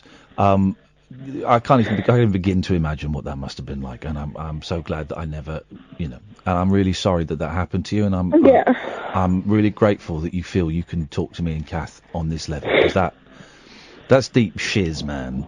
Oh yeah, that's not even half of it. No, I bet. But I, if I may make one suggestion, because we don't know what we don't know about Gavin. We don't know, and you know, what happened to you is what happened to you, and what is going on for Gavin is what is going on for Gavin. And may I suggest you if possible, try and keep those two things separate. Well, then he needs to go and see. He needs to go and get some help. Well, either way. Well, he doesn't need to. You know, he can. Well, I suggest he should. There we go. Now, there we go. That's it. Exactly. And I would never tell anyone what to do. Yeah, I think that's a good suggestion. And if he's saying that his mum is being beaten too. No. You know, I used to have to sit there and watch my mum being beaten and hit with a bloody glass ashtray and all sorts, you know, that's no, and I've been through domestic violence with an ex-partner. I've been pushed down the stairs and woken up to my kids thinking I was dead and that Daddy had killed Mummy, you know. Just, you need to, I suggest you get help, Gavin. Okay. And I suggest that you do right by your mother and get her help, because I've been there and it's just horrible. Those are excellent suggestions. You've got nothing to apologise for. Can I ask you one question? Yeah. Have you checked? You haven't. I just heard it. I just heard the beep of your smoke detector in the back. I just heard it. Whenever Sally calls in... I've never heard it before, and I've seen people moaning about it, but I heard it too. Because people, every time Sally comes on, people always, we get about 5 or 6 tweets and texts. Can you please tell that woman she sounds very nice, but can she put a new battery in her smoke detector? Could you put a new battery in the bloody smoke detector? Listen, everyone be quiet. Everyone be quiet. Sally, be quiet. Listen. Okay. Shh.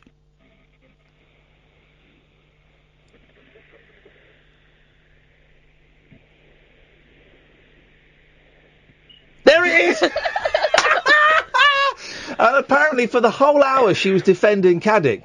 Yeah, people at home are going, turn that thing off! they were going nuts. So do that. Make that your priority. Can you change it? Can you change it this week, please? This week? On air, so it's legal and it's binding. Can you please change? You do it! Will you change it? You do it! Oh, we heard a yes there. I'm not doing it. It's his job to do it. Right, okay. Sally, best of luck with sorting out your fire alarm, your smoke alarm. Thank you. And thank you for take care. Bye-bye. Just as I was about to ask her. Beep. Unbelievable. We've got loads of calls. Let's go to Tony. Good evening, Tony. Hello, Tony. Oh, hello, Ian. How are you doing? I'm all right, thank you, Tony. My neck is easing up a little bit, and I found out today I'm getting the keys to my new house in 2 weeks' time. Lovely, jubbly. Is that, come round and play some PlayStation with me, buddy. Well, yeah. Come round and play. We'll watch a bit. We'll watch a karate film. We'll play a bit of PS4. We'll order.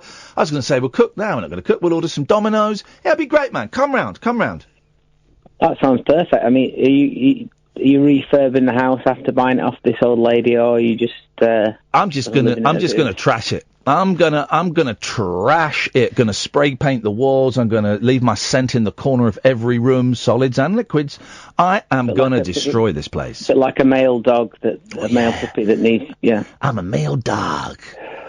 Licking my own balls. If I can't, hey, listen, I'm going to take up yoga because I've heard that if you practice yoga for a year, you can actually lick your own balls.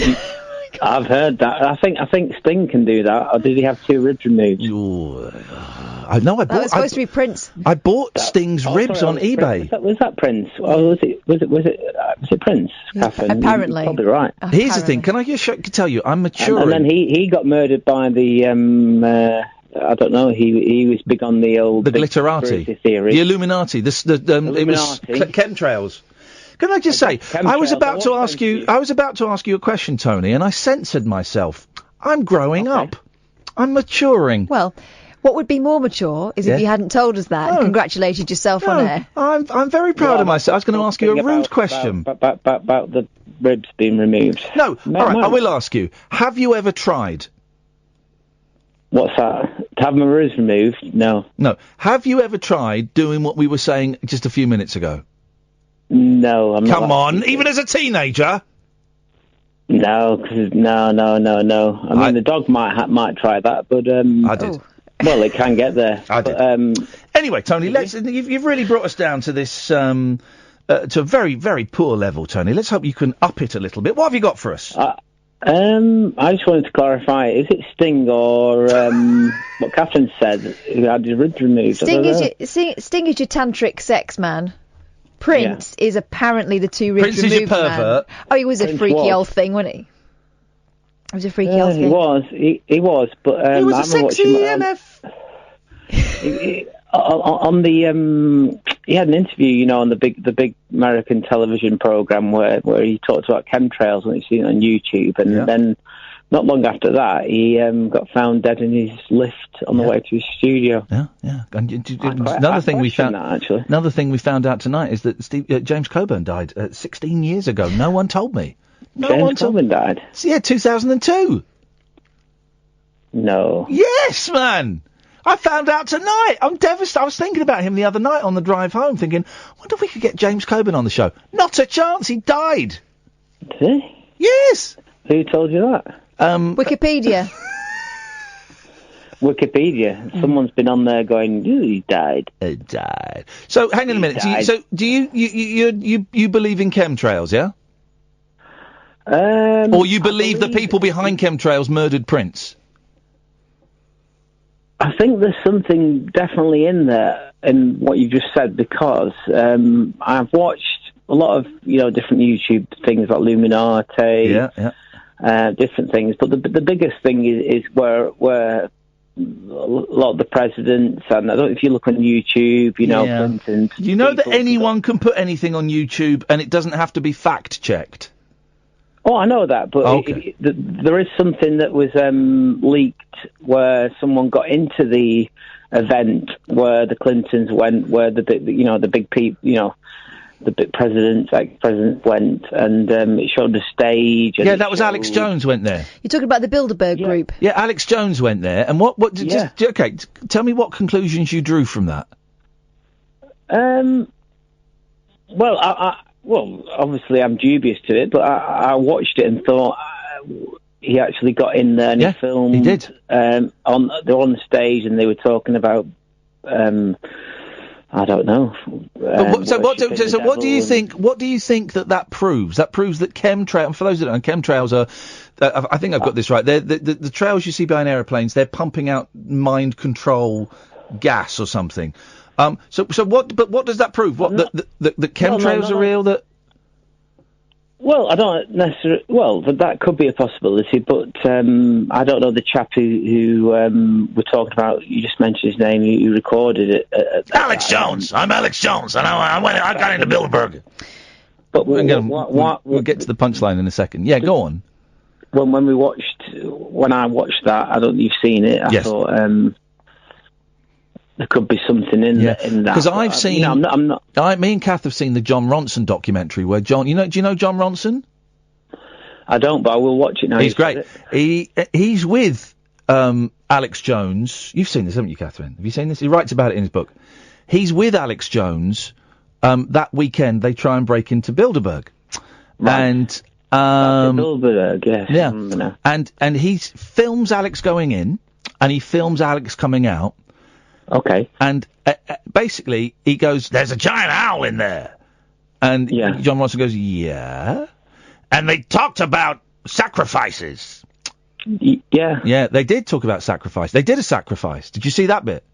Mm. Yeah. They were actors. They were actors. They were actors putting on a show. They were. John Ronson sits there with him and watches the footage. Look, see, they're doing a sacrifice. And he goes, "I see." Yeah, they're actors putting on a show. Exactly, no one's being like sacrificed. Donald Trump over these last few days. Huh? Exactly like Donald Trump over the last few days. Exactly. Thank you, Tony. It's always good to have such intellectual listeners and callers. 0344 499 1000. I'm losing the will to live. This is Talk Radio. Across the UK, online and on DAB. The Late Night Alternative with Iain Lee on Talk Radio. You guys really should be watching on the YouTube channel because Catherine and I just had a very, very frank discussion about what makes you gay. No, it was more about... Okay. I don't know if I can share this on the... don't. All right, I won't. Don't. All Just leave that dangling, which is what you should have done before. Okay. But surely every 14, 15, 16-year-old boy has tried to do that to themselves. And then the worry is, if you can do it, well, does that make me gay? That's all. That's all I'm saying. We've got so many calls here. Let's try... Oh, God. Hey, it's Chuck Winkle! Well, good evening to you on this very glorious evening when our Commander-in-Chief Donald Trump is visiting Bonnie, Scotland. Did you say Donald Sutherland? Donald Jonathan Trump. Is that what the J stands for? Is it? I'm laughing, but we don't know, but it sounds funny. Stands for jackass. Jackass Trump! I will not stand for that. I got some serious news, guys. Okay, it sounds like you've got something in your mouth. I am. Well, could you take it? Better? Yeah, that's much better. I don't know. I think maybe I do know what it was. It's Chuck's Winkle. Right. Steady on, cowboys. Okay, cowboys and cowgirls. Let's get back on our horses. Okay, Chuck. So, what's the latest news? Well, I could be impeaching myself with this news.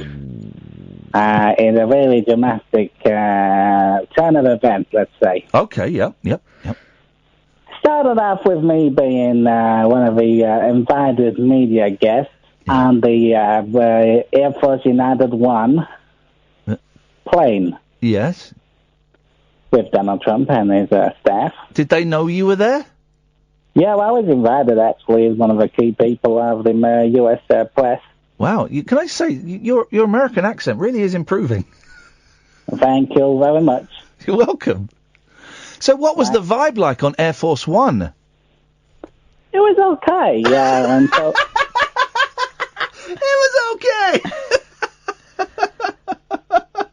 You're being very rude. It was okay! Okay, I'm sorry, Chuck. I'm just starstruck to be this close to presidential success. Right. So, as I was saying... Yes, sir. He was very presidential. Yeah.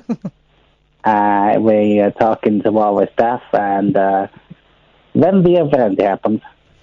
The interview happened, yes? No interview. Oh, no interview happened. Why is that? Did he remember when you'd broken into his property before? No, what happened is, and I'm in very hot water for announcing this, and I'm not going to be invited back on the plane to America. What happened, man? At 12:02 U.S. time, p.m., flying over Atlantic Ocean.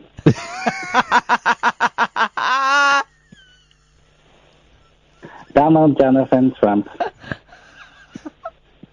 did do a very, very smelly poo. It swept through the plane like a tidal wave of smell. Okay, yes. So why was there no interview? Well, because I said, "Bollocks, Donald, that smells like someone died in there."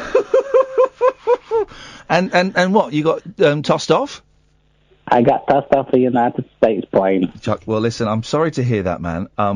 Again, I can only apologise that you didn't get the gig of talk radio political editor. That went to some chancer called Ross Kempsell. We really did fight hard for your corner, Chuck. I know, and you are my two good friends over here in cheery United Kingdom. Thank you very much for your call, Chuck. Take care, buddy. God bless America. There we go. We tried to get it. That's political insight that you won't get anywhere else. Now I know why he didn't get the job. Obviously, Donald J. Trump has intervened. Exactly. There's probably a documentary about it on YouTube. The guy said I smelled. Sad. Fake news. That's the worst Donald Trump. I'm Donald.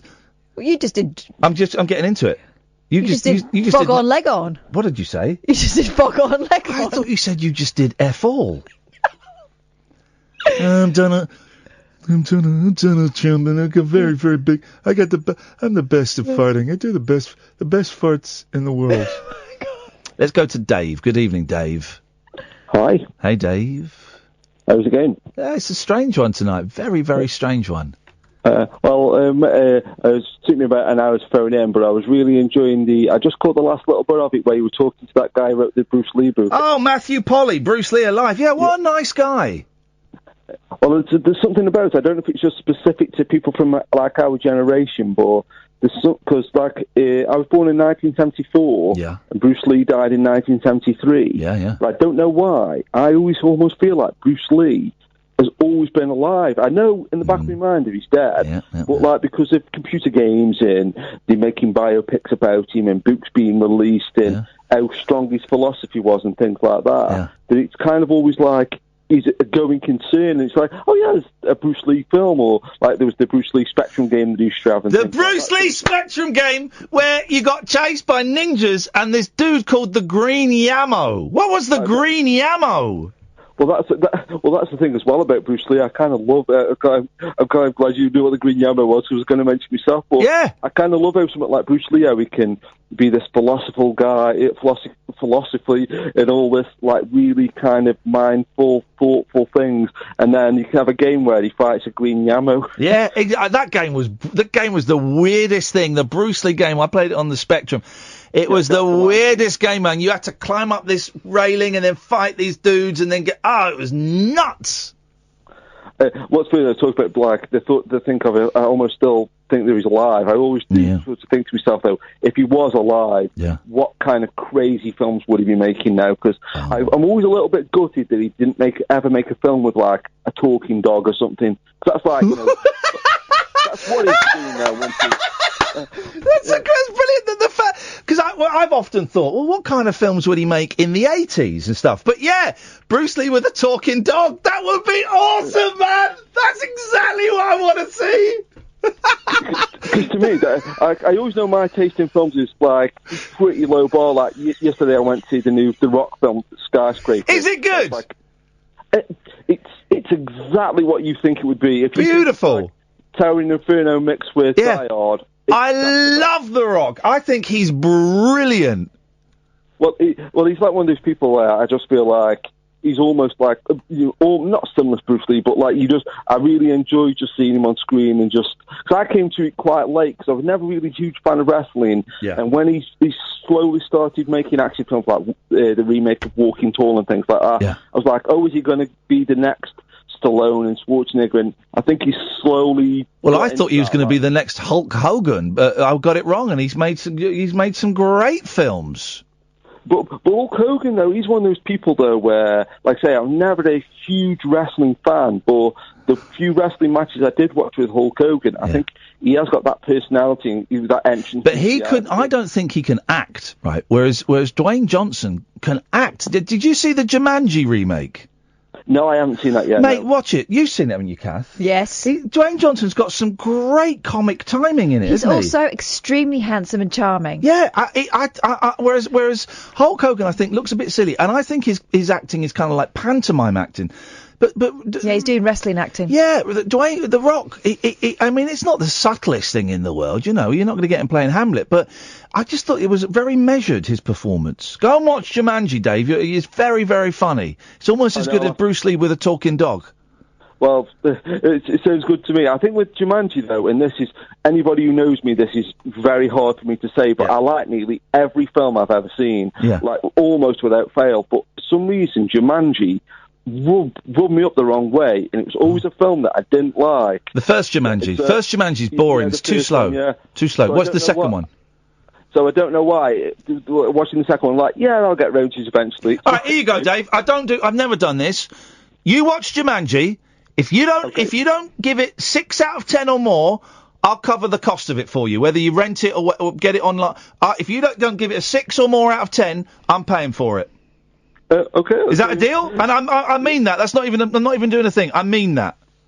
No, it's what's weird to me, because it's almost like, again, it's almost like, to me, almost like a challenge that if people say a film's bad, I will go out of my way to go see like things. Well, like, don't go and buy like a Criterion double disc box set special editions. They're not forking out like $59.99. If you spend like up to about a tenner or something, you rent it online or get it online. If you don't give it a 6 out of 10 or more, Dave, I'm paying for that movie, because I love that movie. Dave, that was one of my favourite calls of the night, man. Thank you. I love it. The fantasy is a great Bruce Lee fan fantasy. What films could he have made? I would never in all of my life thought of him doing a comedy with a talking dog. But now he's said it, I can totally see that. 1986, Bruce Lee in the craziest comedy you've ever seen. He's got a new partner, and it's a dog. Yeah, it'll be great, man. What a show I'm having tonight. Ray, Sam, Jerry, stay there. You're coming up next. The Late Night Alternative with me, Iain Lee. Where you going? And her, Catherine Boyle, on Talk Radio. Across the UK, online and on DAB. He has made a covenant with the night, and with the darkness he is in agreement. Uncut, after-hours conversation for the up-all-night generation. The Late Night Alternative with Iain Lee on Talk Radio. We'll get you talking. Sometimes life may feel like it's sucking you up, but it's not. It may just be you sucking. Sometimes life may feel just like you're losing the race, but you're not. You're just letting everyone else win. Sometimes it feels like everyone's being a dick, but they're not. It's just you being a dick to everyone. Some days it seems like nothing works right. Shanty Pony. But it's fine, you're probably using it wrong. You wanna change the world, you better start with yourself. Fanny. Charity starts at home in the skin you're in. Back in. I'm not saying you should go and change your face. I got a mouthful of sausage. But if it bothers you that much, you should get a nose job. I'm talking about what lies beneath the black and white. There's a mass of gray, it is called your Fanny. Do the math, the hire someone to do the books. Hello. But you're the one gotta pay the taxes. Off with his head. All the colors in between birth and death Back in. are in your head, so you should stop bleaching your teeth. Just shut it, pal. So take a look at what you thought was black and white. Yes. You will see that there was nothing there at all. Okay, Okay, well, I hope you sleep at night knowing you just blown up a 12-year-old. 0344 499 1000 is the telephone number. Catherine Boyle. Yes, It's that's you. me. Ian Lee, it's me. Mondays to Fridays. Who do I sound? Mondays to Fridays. Oh, I sound like a Mr. Tumble character, don't I? Yeah. Mondays to Fridays. Yeah. Okay. Fine. Up your bum.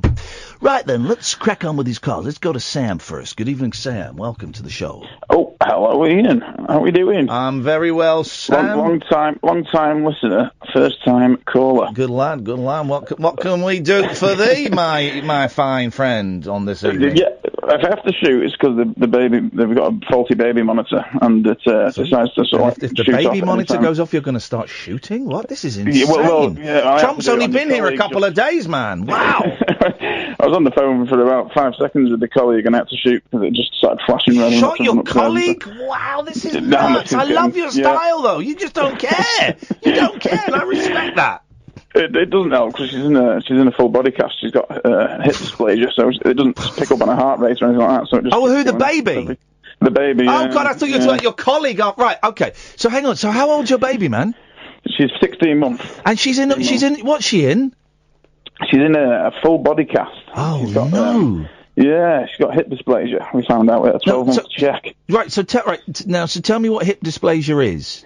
They call it developmental hip dysplasia, so it could have happened at any time, but basically the ball joint of the thigh bone, the hip, I'm not medically trained or anything, but from what they've told me, it's completely out of the socket and sort of up and down to the left of the hip.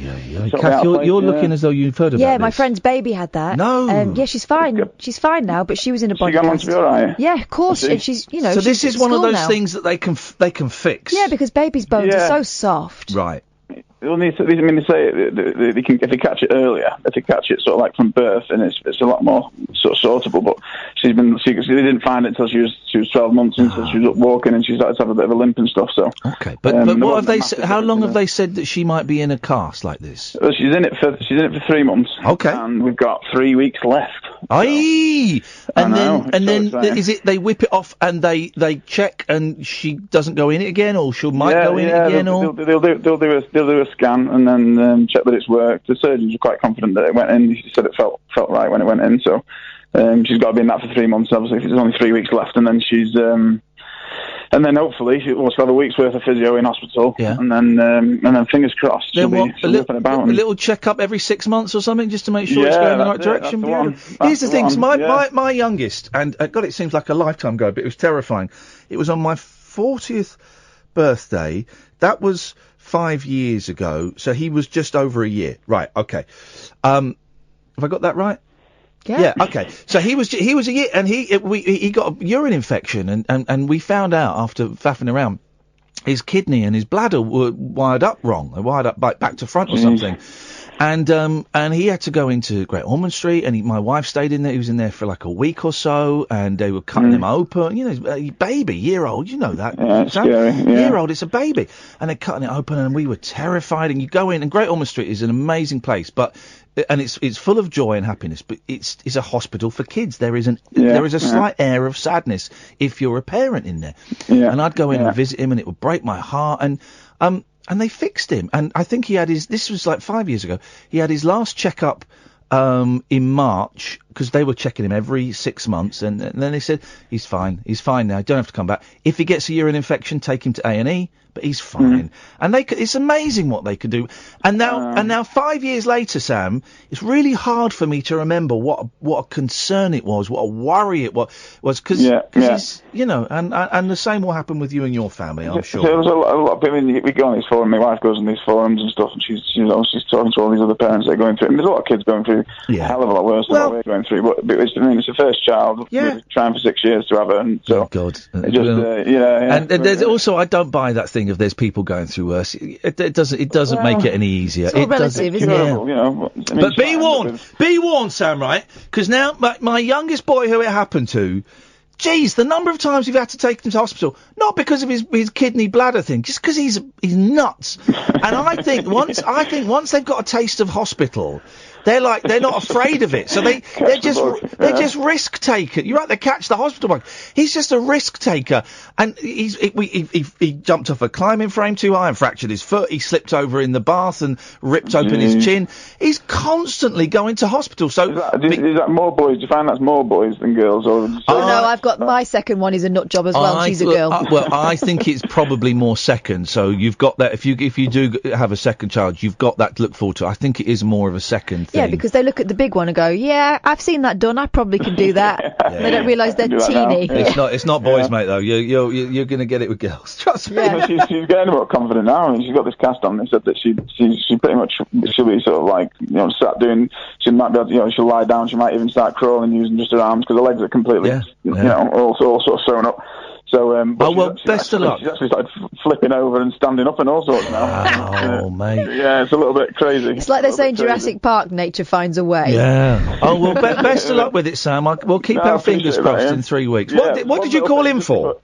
Oh yeah, it was listening to some of the calls that just come by. It's probably pretty meaningless, but I only ever listen to the podcast, and I'm a truck driver, and I get up early hours in the morning, and you keep me company for my first few deliveries. Nice one. And I love listening to the show. Honestly, the sort of like the hot and cold of calls. It's so sort of like intriguing. Each one, you never know what you're going to get, and I really enjoy it. The only negative I've got is that it's too short. Podcast, I think it's a request to Kath, really, because I think you do the podcast, don't you, Kath? I make them, but I've been given strict instructions. They've got to be half an hour, but I've been sneaking some longer ones in the bonus ones. Oh, please, yeah, if you can try and extend it, that'd be great, because half an hour's not enough, and there's more adverts now as well, isn't there? Yeah.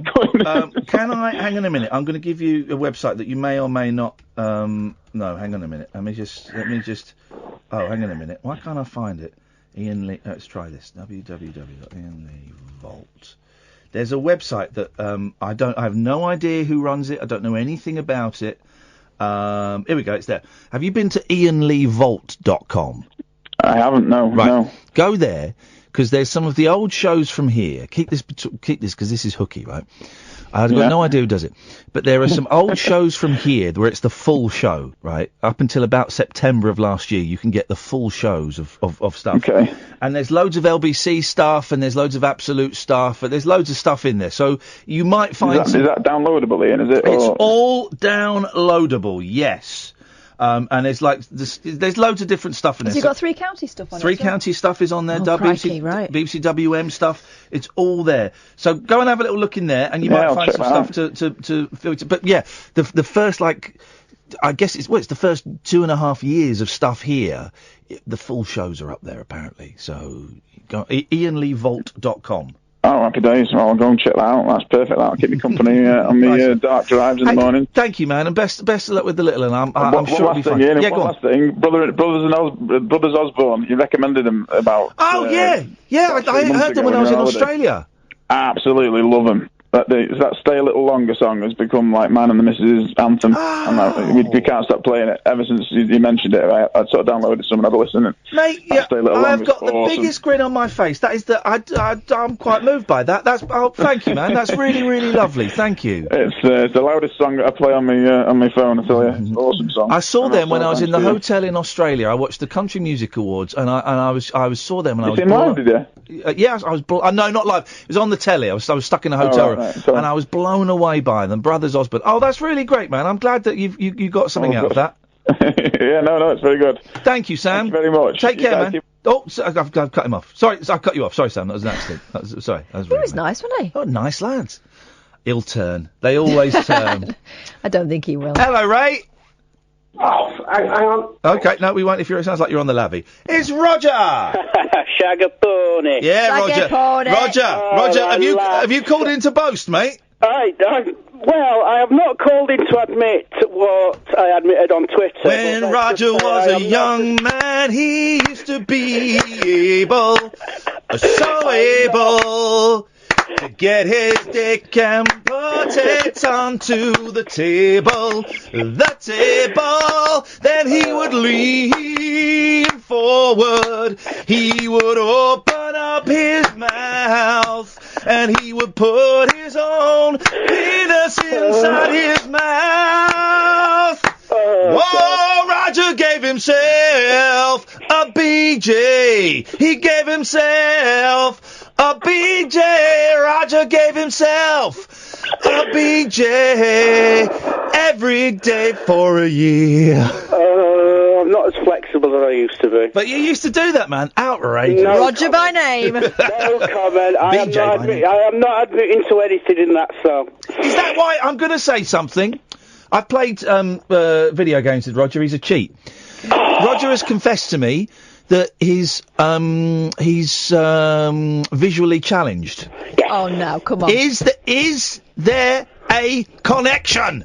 Nah. Okay, we can strike that one off the list. Carry on doing it, boys.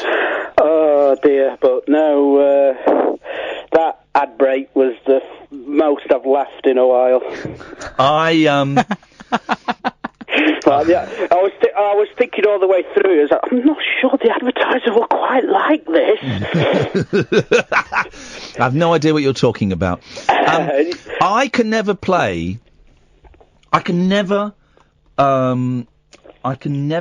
ever play Overwatch ever again because of the new character. No, because of what they've done to Symmetra. I can never play it again. I played it once and I went, this is crap.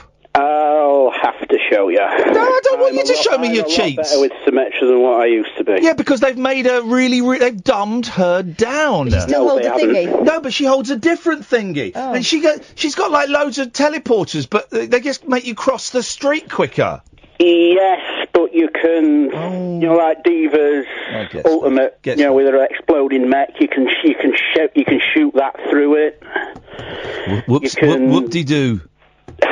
Whoop-de-doo. It's terrible. Turrets are lethal. Terrible game, mate. Turrets are lethal. I'll have to teach you. And you're talking about The Rock, Dwayne Johnson. Yes. And I know I said this on Twitter as well. Anybody that slags off The Rock needs to watch Moana.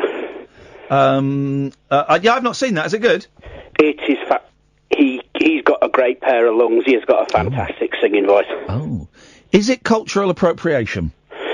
No, he's Polynesian. Oh, is he? Mm-hmm. Oh, is he? What's that got to do with it? The fella in the movie's Hawaiian.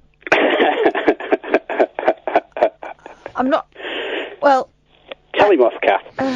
You'll do it better than me. I am looking forward to Incredibles 2, Incredibles 2, Incredibles 2. Yeah, I can't wait to see Incredibles 2, but I think a family friend is taking my kids instead of me.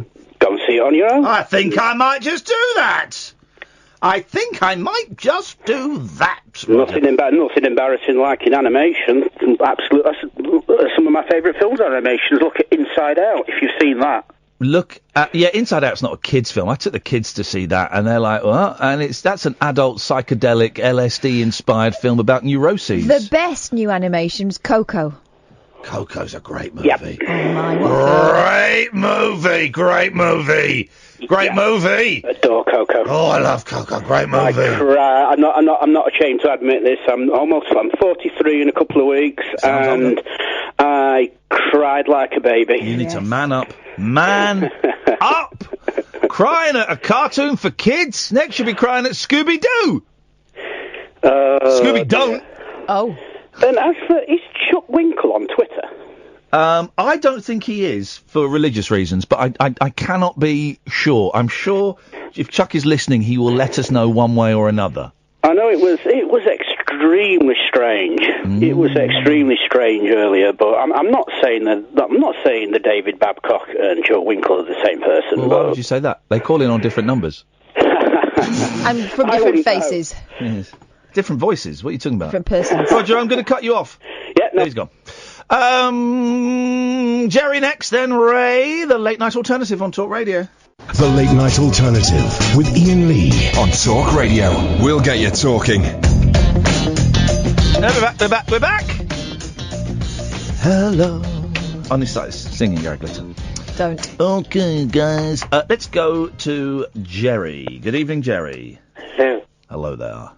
I thought Chris Lee was in the US Gold Game. Seems to be Ocean. thought it was US gold. Oh, I thought it was US gold. Mate, did Ocean buy US gold at some point? I don't know, but definitely US gold with Beachhead. Beachhead! Beachhead on the BBC, you had to load it up in 2 parts. Sorry, Catherine's fallen asleep. I forgot we are doing the Catherine Entertainment Fun Show. Let's think of something she'll like. She's got the face on my screen. She's putting the face on my screen. I'll put a face on your screen. What does that mean? What? You're putting the face on my screen every time. He's in the shadows, come out of the shadows. What's that? Who do you know it's like? Have you taken acid or something? What are you talking about? Acid! I've got some for Richard Bacon to make him happy. Well, okay. Be careful. I'll be careful. I hope you make him happy. Can we send a copy of the show to you and make him happy? Because people in cameras can't hear. I'm sure he's got better things to listen to than No, this he's not. rubbish. You make him happy. You ready? Yep. 1, 2, 3, 4. If you want to help change the situation, right people, right time, just the wrong occasion. I've got a good idea. Just you keep me near, I'll be so good for you. I could be so good for you, I'm gonna help you. Love you like you want me to, I'll do anything for you. Apart from shut up. I could be so bye. Thanks very much for calling, Jerry. I think he's drunk. Ray! Good evening. Good evening, Ray. What have you got for us tonight? Am I on the naughty list? What makes you say that? I've been on hold for an hour, and God, I'm surprised I'm actually still on the phone. Well, people who question how long they've been on the hold for do get put on the naughty list. No, they get put on the naughty list because we like to listen. We like to mix it up, and some people, if I see a new name that I've not seen before, or one I've not seen for a few months, they'll jump to the front of the queue, and you're always welcome to hang up anytime you want. No, that's fair enough. That is fair enough. I'm being trolled on Twitter. Okay, go on then. By David Babcock. Okay.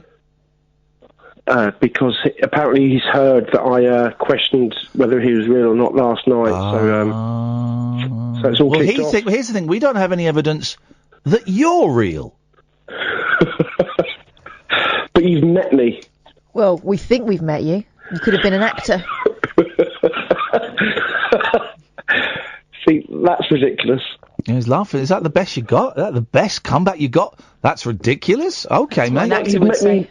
You've met me many times. So what? I've met David Babcock. Yeah, but you've met him in disguise because. Well, how do we know that you weren't in disguise? Well, because I wasn't wearing glasses and a wig. Well, you don't have your glasses and a wig aren't the only disguise. You were a copper. You know that. You go and pretend to be a hippie for 20 years and get 3 women pregnant. Yeah, it's funny, isn't it? Yeah. No, it's not funny, but obviously I didn't. What happens in those cases? Do the police have to adopt the babies? No. Okay, I'm just checking, guys. No, they obviously it's not ideal, but said a police spokesman. The mother would get a payout, which, again, not ideal, but at least she'd have some money to raise the child. But yeah, they're different times. Those are different times. Those are different times. Anyway, Ray, what you got? I've got a question for you. Okay. Oh, here we go. You might have heard this before, because I mentioned it to a friend earlier, and she'd heard it before, but I heard it for the first time this morning. Okay. What would you rather face in a fight? 100 duck-sized horses. Yeah, I've heard this before. Oh, have you? Yeah, go on. Or 1 horse-sized duck. Well, but why are you fighting them? That's just it. It's one or the other. You've got no choice. They're coming for you. Ducks and horses are both flight animals, aren't they, rather than fight animals? No, I don't think horses can fly. Have you gone up against a duck? If you corner them, they're ducks are pussies. Why are you cornering ducks, Ray? See, this is different, Catherine. Catherine used to be so nice. Now she's turned. Well, we know what the caller said yesterday, and that guy's on the naughty list. Oh no, I'd never said that. Seriously, I was about to swear, but I'm glad I didn't. You've been drinking a bit, Ray. You're slurring a little bit tonight. You're a little bit boozed up, aren't you? Yes, man! He's drunk! Ray is drunk. Ray is so drunk. He's drunk, flipping drunk. No, I've been on the course a week, so obviously I have to have a few drinks on Friday night. Boozed up. Go and get an environmentalist pregnant without her knowledge. All right. I don't think the prison officers are doing that. No. Well, as prisoners, they get pregnant. Exactly. I'm out with a friend. Okay, right. I don't know what that means. I think that's a euphemism, and I wish you and him all the best luck in the world. 0344 499 1000 is the phone number. Call straight to air for the lot. What are you doing? You're heading for a button, Holly. Get back away from the buttons. This is Talk Radio. The radio show for people who know the best part of the day is the night. The Late Night Alternative with Iain Lee on Talk Radio. We'll get you talking.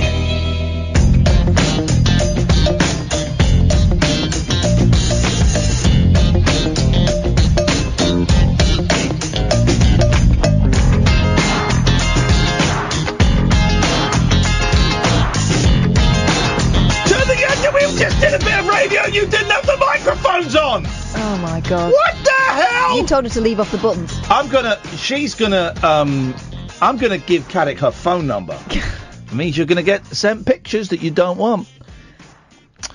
My favourite caller, Kasif, is angry with you. Don't care. We've kind of done this bit already, but we'll do it again. He says horses are flight animals? Yes. Horses have been used in war for over 3,000 years. Yeah, and they put blinkers on them. Next. Sorry? Yeah. They put blinkers on them. Yeah, because okay. Otherwise their natural reaction is to scarper, which is why you don't zoom up a horse's jacksie when you're on the road. Okay. Because they'll go nuts. Okay, but they've still been used in war for over 3,000 years. Yes, poor horses. Yeah. That's bad for us. Bad on us. So how many... Do you know the Trojan horse of... the Greek horse of Troy? Yeah, it wasn't a real one. How many men were inside a horse? And how did they get in? It's like an army inside a horse. Yeah. That's outrageous. Mm. That's cruel though, aren't they? The Greeks. Them, yeah. So they climbed inside a horse and waited. Yeah, left it outside on its own. Well, it wasn't on its own, was it? Well, no, it had men inside it. I mean, if that's a true story, and I've no reason to doubt the Greeks, they're a fine, noble race. They invented stories. Yeah, that's true, man. Call straight to air. Except for Kasif, we've had enough of him. No, he's my favourite caller. Kasif, you call in, mate, and if there's anyone on the line, we'll cut him off and we'll go straight to you, buddy. Favourite caller. Funny guy, strong views, well thought out views. Great guy, I like him. What's tomorrow for you? Tomorrow for me is I've got the kids all day because it's a cricket day. So, okay. I'll probably start drinking about 11. I'm joking. That's not even, mate. That's not even. I'm joking. Let's not even. I'm joking. It'll be about 10. Oh. No, I'm joking. No, come on. I won't be drinking. Until midday. Now, I'm joking. I won't. I'll probably take them to the pictures. We might go and see Incredibles. 2. Yeah. I'm going to the theatre. To take the boys to the theatre. Get you. See a live show. What's the show of? It's called... it's based on it's called Stringfellows. Book. Don't be so mistrustful. Yeah. It's based on a book by, is it Jacqueline Wilson? Yes. Yeah. Oh. Yeah. You know who loves them? Suddenly somebody's interested in what I'm doing. Well, it's because my eldest hero worships Jacqueline Wilson. Well, then you should take her to go and see this play. It's in South London. It's good theatre. The Polka Theatre. Doing that, and then Sunday, me and Kath are off to see James Taylor and Paul Simon live in concert at Hyde Park. They're going to be on in Hyde Park, live in concert at Hyde Park. I don't know what... none of the websites will tell me what time James Taylor is on, because I don't want to get there...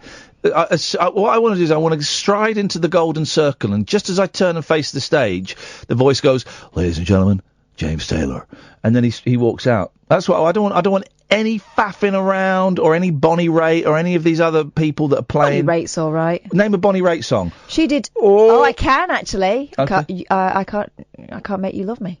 Okay, we'll talk about that in a minute. Let's name a Bonnie Raitt song. Okay, she did it before George Michael did. I didn't know George Michael did it. Yeah, he did. From that rubbish Songs from the Century album. No. What rubbish album that was. Terrible. 03444991000. You're disappointed that I knew a Bonnie Raitt song, aren't you? Hey, here's a kid phoning up pretending to be from America, probably just going to say the M word to us. Oh. Shall we? Hello, person pretending to be from America. What can we do for you? Hey, busted, buddy. Busted. We can tell when it's a fake America phone call, so you got to try a little bit harder than that, because I don't know any American phone number that goes 40. I'm going to read out their phone number, because that's how confident I am. This is a made-up phone number. 4000000000. I don't think that's if I've just given out someone's genuine mobile home phone number in the United States, I apologize. I got a feeling that's a fake number. Do you think? Fake news. Fake news. Fake news. They're on. They think they're on air now. They'll probably be talking away, but no, they don't know that they're. There we go. You see, they're talking away. Oh, they're silly. They think they're on air. They don't know how it works. Try again. There we go. Yeah.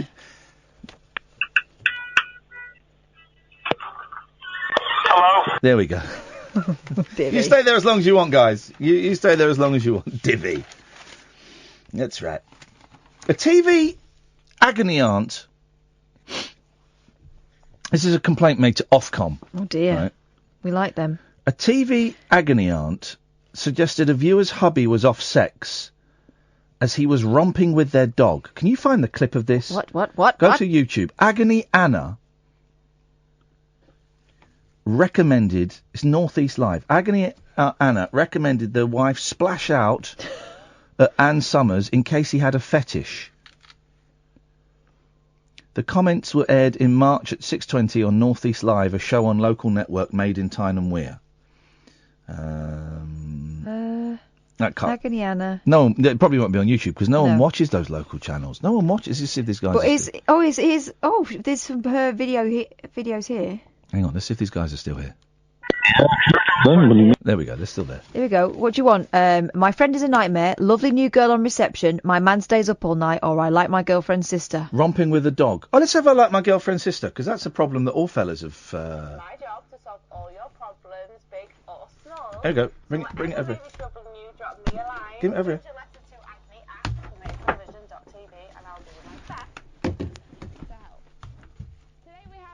I've been with my girlfriend for 2 years. She's great and I wouldn't change her for the world. Oh, cute. But I can't get something out of my mind. But I'd change her for her sister. Oh, wow. Her sister Katie is 3 years younger than her, flirty, fun, and shall we say, has a couple of big reasons to be flirty and bosoms. Fun. Oh.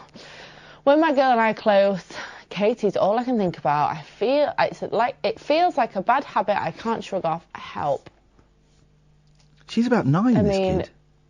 Can we just take a second to appreciate that you've emailed into Agony Anna to tell me that you're actually essentially totally crushing and vibing off your girlfriend of 2 years' sister? I mean, I don't know about you, but I would be devastated if my other half was having thoughts of my sister while we were together, because in all fairness, that's just really weird. Doesn't sound to me like it's going anywhere, if I'm honest. Absolutely, categorically, do not make any moves on that sister until you figured out what's going on in that relationship. You shouldn't be having those kind of constant thoughts about somebody's sister. Yeah, you can turn around and say that, oh yeah, she's fit or she's good looking to your friends, not to Katie. But like, I don't think you need. Don't make a play on that. Absolutely for sure. Do not make a play on it. Make somebody figure out whether or not you're the girlfriend of 2 years that you want to, who you want to be with. It might be that in a couple of months after you break up, you potentially say to Katie, but you would be an absolute homewrecker if you made any moves on that sister while you're still in that relationship. So figure it out. What's that? In other words, I don't know. I don't know. I'm out of my depth. Let's take line 2. Good evening, line 2. Hello, Smudge here. Hey, Smudge, we've not spoken for ages. How you doing, mate? It's been a long time. Thank you very much, sir. Thank you. Sorry? I'm just doing a bit of late night Mackie D's, mate. Oh man, don't, because I'm tempted to get one on the way home. But we had a Byron burger tonight. You did what? Catherine and I had a Byron burger. They're like bespoke burgers. Well, I've never heard of them, mate. You get they do macaroni cheese balls. You said balls, mate. Yes, I did. I did. We were celebrating. I found out today I'm moving into my new house in 2 weeks, Smudge. Oh, congratulations. Do you want to come? Why don't you come? We've already got Tony, the chemtrail conspiracist, coming. Why don't you come and play a bit of PS4 with us? Oh, yeah, I'd love to, mate. I haven't got a PS4, though. No, I've got one. Oh, it's just coming round your house? Yes, mate. You must be joking, mate. I am joking. I know what you're like. Not a chance. Not a chance. Anyway, listen, I'm in the van. I'm with Dave. Say hello, Dave. Dave, hello. That's Dave in the van. Hello, Dave. Yes. Hello, Dave. We've been on a late night excursion. Where have you been? Not potholing. Vanulation, apparently, Dave said. Oh. Vanulation. Have you ever vanulated? I don't know. Is that like ovulation for men? I have no idea, mate. Anyway, I took it into me muck nuggets. Me muck nuggets. I hope you're not driving, Smudge. You sound steaming. No, don't drink, mate. I haven't drunk for 15 years. Smudge, did you hear, you're like this, did you hear the chant that some people were chanting at Donald Trump today? No, I didn't. Hang on. I've got a mouthful of McNugget. Well, shall me and Kath sing it? Obviously, we'll miss the last word off. We'll sing it and see if you. This is what the people were chanting. I thought this was so funny. Hey, baby. Ooh, ah. I wanna know why you're such a C. Really? Yes. Yes, that's amazing. It's a good one. That. I love that song. It's a good love song. that song. Good song. Who did that song originally? DJ Otzi. DJ Otzi. What an idiot that guy was. Who? I don't know. He wasn't the original bloke who did it, you know. Who did it originally then? Somebody else did it. All right, mate. Calm down. He's getting a bit punchy, isn't he? It's them nuggets. Go. You're having a nugget rush, mate. I'll tell you what, mate. These nuggets. Yeah. They're blooming good. You're having a nugget rush, Dave, mate. You want a nugget, Dave? Dave, you want a nugget? He's got the McRage. Yeah, Smudge, you got to just slow down with the nuggets, mate. It's giving you nugget rage. Hang on. I'm sorry. I'm terribly sorry. Okay, I think you do owe us. Apologies. Accepted. Yeah, apologies for that. Accepted. Look, I've not phoned you for a while. Yeah. And we're out and about. Yeah. I was listening to the show. Yeah. And just wanted to say very good. Very good show, mate. Thank you, Smudge. Well, you take care, mate.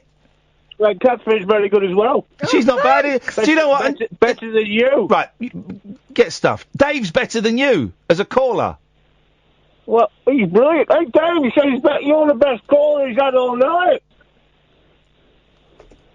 Cut those losers off, idiots. Hello, line 3.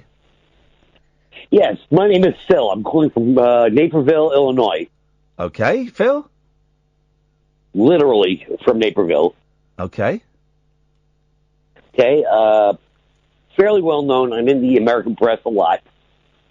Right. You know, and I'm calling to pick a bone with not only you, but all the British people. Okay, this is. Yes, I'm a Trump. But yes, I am a Trump supporter, and I'm not going to say no to that. I'm not going to say no to that. I'm a Trump supporter. I'm not going to say no to that. I support Trump. He's my president. I'm not going to say no to that. That's right, Ian. That's right, buddy. That's right, buddy. I'm going to kick your ass. I was actually born in Brooklyn, New York, before I moved out to That explains it. Oh, say, can you... Come on, let's hear it. Thank you. Let's hear it. Thank you. Let's hear it. Oh, say, can you see by the dawn's early light? Anyway. You're making me laugh a lot, man. Go on. Thank you. Thank you. You're welcome, man. A lot of people say I'm a comedian. Yeah, you're a funny guy. They're just busting your balls. You got it, girl. You got it. Bada boom, bada bing. Seriously, I admire the UK. I admire the British people. You put out great entertainment products in the 70s. That's how old I am. I watched UFO, Space 1999 from ITC Television. You know, the Benny Hill. We love the Benny Hill show. Benny Hill's a crazy guy. Yeah, I like that too. You betcha, buddy. No, but seriously, let's have a serious conversation. Okay, that's serious. Yes. All right. President Trump, come see your nation. Thank you. Why all the protests? You know, he's the elected president of the American people. Yeah. We selected him. Yeah. Okay? Yeah. And I have a funny, you know, and anything to me that's pushing back against globalism is a good thing. Okay. But they're just exercising their right, freedom of speech, which is something that you Americans are pretty big on. Oh, we love that. That's right. But you're criticising our freedom of speech. What the hell is that about, man? I don't know. You're right about that. I mean, you have a right to protest in Britain, obviously. And no one got shot up today. That's something. Nobody was pepper sprayed, arrested. I think that was a good thing. I think that was a great thing. Nobody got their guns out and shot all the people in the crowds. Nothing happened, man. Right. No one got billy clubbed. As long as Antifa stays out of it, I think you'll be fine. Okay, man. Well, I really enjoyed your call. You got to give us a call again sometime, man. I will, buddy. I will. Thanks a lot. Take you, man. Thanks a lot. I don't know who that was. It said Illinois, and it was a real American phone number. So either I told those kids how to take it. If it did, though, that was a great call. That was a great call, wasn't it? That's my favourite call of the month. Oh, let's not go that far. He was funny. I was hoping you would sing the whole anthem. I'm surprised he did as much as he could. I'm surprised. Maybe he was real. He was brilliant. He wasn't a real Trump supporter. He had a sense of humour. I enjoyed that. I like it when they're a mystery. I love it. We've got another 10 minutes or so. Martin Kellner's on at 1. A very, very silly show from us tonight. This is the Late Night Alternative on Talk Radio. The Late Night Alternative with Iain Lee on Talk Radio. Here we go. Here we go. Here we go. Here we go, guys. The end of the show's coming up now, guys. This is the bit we've all been waiting for. It's nearly the end. This is the end, beautiful friend, the end. That's not a bad Jim Morrison impression. No, he was sexy though, wasn't he? This is the end, beautiful friend, the end, my only friend, the end. It's a bit more Scott Walker, actually. No, it's not actually. Yeah. No. Yeah. All right, let's find out. Hang on, let's listen. YouTube. This is the. So you remember what I was doing, right? Okay, then we'll listen. How could I ever forget? Brown noise. Oh look, my Keith and the Girl video's got more views than everyone else's. Yeah, right. It's all you. Tell me, baby. The Doors. The end. This is the end. Beautiful friend, the end. There you go, exactly the same as mine. Someone get the orchidometer out. This is the end, beautiful friend, the end, my only friend, the end. Here we go. Skip the beginning because it goes on for ages.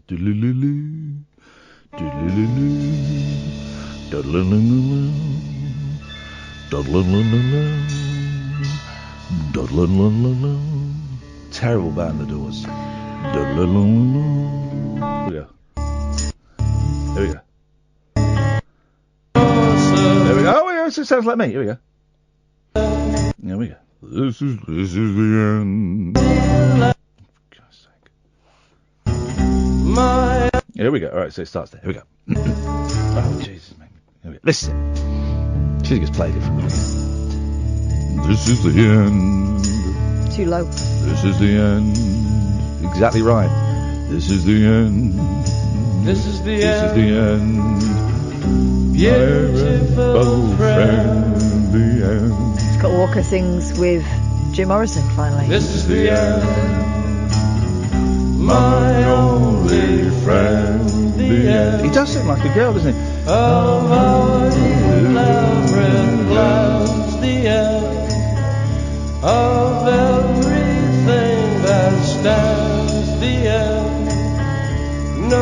The Only Good Doors song. Shall I play you the Only Good Doors song? She lives on Love Street. No. You know this one?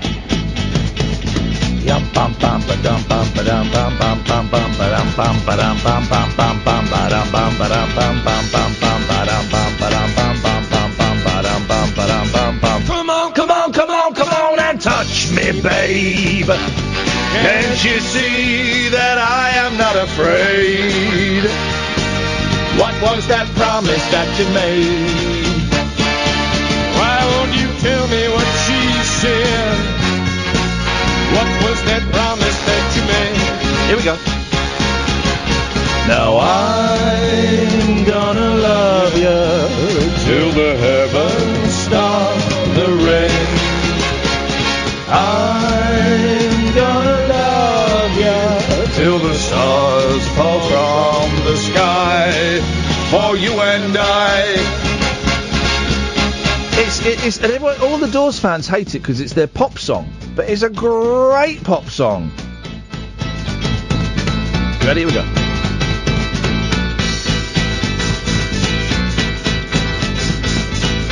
Come on and touch me, babe. Can't you see that I am not afraid? What was that promise that you made? They suck as a band, really. Let's try this one. Hello, caller. Hi, Ian. Hi, Kat. Hey! Hello? Now, I know you know who this is. Yeah, of course. It's Jerry! Oh, my gosh. Yeah, you got it. How are you guys doing? I have got it. Yes, I've got it. I got your email the other day, Jerry. It's great to hear from you from Southern California, SoCal. We're good. You know what? I thought... Sorry? Yes? No, go on. There's a slight delay, so I'm going to be quiet and you're going to speak. Go. Okay. I just thought I heard the other caller before. I thought I'd call and end the show with another American calling. This show is more popular in the States than it is in my own house that I paid for. So this is incredible scenes. Did you think that other caller was genuinely American, Jerry? We couldn't tell. He sounded like it. He did, didn't he? She would know. She lives there. She speaks to them. Well, it's a big place, and there are a lot of accents, and I think you could probably get away with it more. I would like to. Yeah. When I go to America with the boys in a month, I'm going to do something I've never done before. I'm going to spend an afternoon pretending to be an American. Oh, they would love that. Oh, but they won't. This is the thing. I don't think they'll know. My American accent, my New York accent. Oh, my God. Don't do that one. What the hell are you talking about, you turkey? What? You turkey. What? You a turkey. Oh, a turkey. Turkey. Turkey. What do you hey, I'm a cowboy, and I come from Texas, and I like a burger and fries. Texas, they talk more like that. Oh, shut up. What do you know? Tell her I'm right, Jerry, please. What was that? Yeah, exactly. Tell my lady friend. You do a really good job. Go on. You know what? You do a really good job talking American with American accent. Yeah, I do. Thank you, Jerry. You do a really good job of talking with an American accent as well. Oh, thank you. Hi, Kath. Hey. How are you? I'm okay. So what's been going on in Southern California today? Well, it's really hot right now. And that's about it. Everybody's kind of just staying in and running their air conditioning. Oh, yeah. We need that. No, we don't. Look, the summer's over here. It finished tonight. It's really clammy. We've had storms tonight, but not very good ones. We need a big one. Disappointing. Storms? Yeah. Is it warm over there or cold? Warm. Too warm. Sweaty. It's warm? Mm-hmm. Oh. It's getting hot in here. So, Kath, take off your clothes. She is getting so hot, I've told her to take her clothes off. Incredible behaviour. That's a good one. I'm so sorry about my colleague. That was actual sexual harassment, and it felt good. It's innate in my DNA. You want to look at my DNA? No, thanks. Okay. This is why I love watching you guys, because you guys are so funny. Yeah, I am, aren't I? What are you doing this weekend, Jerry? Nothing. Oh, I love it. That's perfect. Nothing. I don't really go out too much with the crowds. I'm not really a crowd person. No, you like hanging out on your own, don't you? And I get that, and I think that is absolutely fine. And if that's what works for you, then that's what works for you, man. You like to hang out on your own, don't you? I do hang out, yeah. I do. Yeah. Listen, Jerry, whatever, Go on, very quickly, because then we're going to go. Go on. Okay, you guys have a good weekend. Oh, okay. You take care, Joe. It's always lovely to hear from you, and I love your emails. Thank you very much indeed. Take care, ta-ta. Got some bad news for you, Catherine. Oh, gosh, what now? That James Taylor is on at 5:40. No. Yeah, mate. No. Yeah. No. That's what 5:50 says Stephen Giles. No. And you can't be there for that. And also, here's the thing. You have to... I'm not missing James Taylor for you, right? And I have to go in with you because I've got the tickets on my phone. And once I'm in, I can't come out. There's no re-entry. Right. Okay, well, okay. You hear that, Stephen? Oh, he's gone. So... Is that true? It's according to Stephen Giles. Why do you trust Stephen Giles? Stephen's a great guy. He's got 201 followers, #team artist. I trust this guy. I trust this guy's opinion. One guy off Twitter. I trust this guy. It makes sense, man, because they've got to be finished by 10:30. So Paul Simon will go on at 8:30. There'll be 45 minutes in between. Yeah, it makes sense, man. Oh. I'm not missing James Taylor for you, mate. So if that means you missed sit in, Martin. Sorry, you've come in the middle of a domestic. If that means you missed the entire concert, well, so be it. And then you can pay me for the ticket that I bought for you. Yeah. I'm not missing James Taylor for you. Hi, Martin. Good evening, Martin. Good evening, welcome. Good evening. I feel embarrassed coming in the middle of all this. Don't be embarrassed. Look, give me 20 seconds. Stephen, are you the Stephen that just tweeted me? That's right, yeah. We've got 30 seconds because then Martin's going to sell his tonight's show. But very quickly, James Taylor's definitely on at 5:50, is he? Yeah, 10 to 6, that's right. How do you know this? It's on the app. Have you got the app? I haven't got the app. Right, that's what you need to do. And how much of a bad friend is Catherine if she makes me miss James Taylor? That's pretty bad. No, I'm afraid. And very quickly, Stephen, are you in the Golden Circle? I'm afraid not. No. In that case, Stephen, you won't be bumping into me on Sunday night, I'm afraid. So that's where I'll be. I don't want to be around people like that. Martin, what's on your show this evening? Yes, I had a ticket for that myself, actually. Did you? Yeah, is this Paul Simon, James Taylor, Bonnie Raitt? Yeah, Sunday. I had a ticket, but I can't go, unfortunately. Oh, no. Yeah, I have to get back home for... Neither can Catherine. I can. What have I got on the show? Well, we're talking about to a caver, about the rescue, obviously. There's a lot of stuff about Trump's visit. We're in Australia. That rescue is... What a story, man. Those it's kids, a phenomenal story. They drugged the kids. Yes, I know. To get them, amazing. And the teacher... Story. The teacher didn't lead them in there. He saw their bikes lent up against the cave, so he went in to investigate and see what was going on. It's an incredible story. It's a brilliant story, and we're looking at that more detail with some nutter who does all that stuff.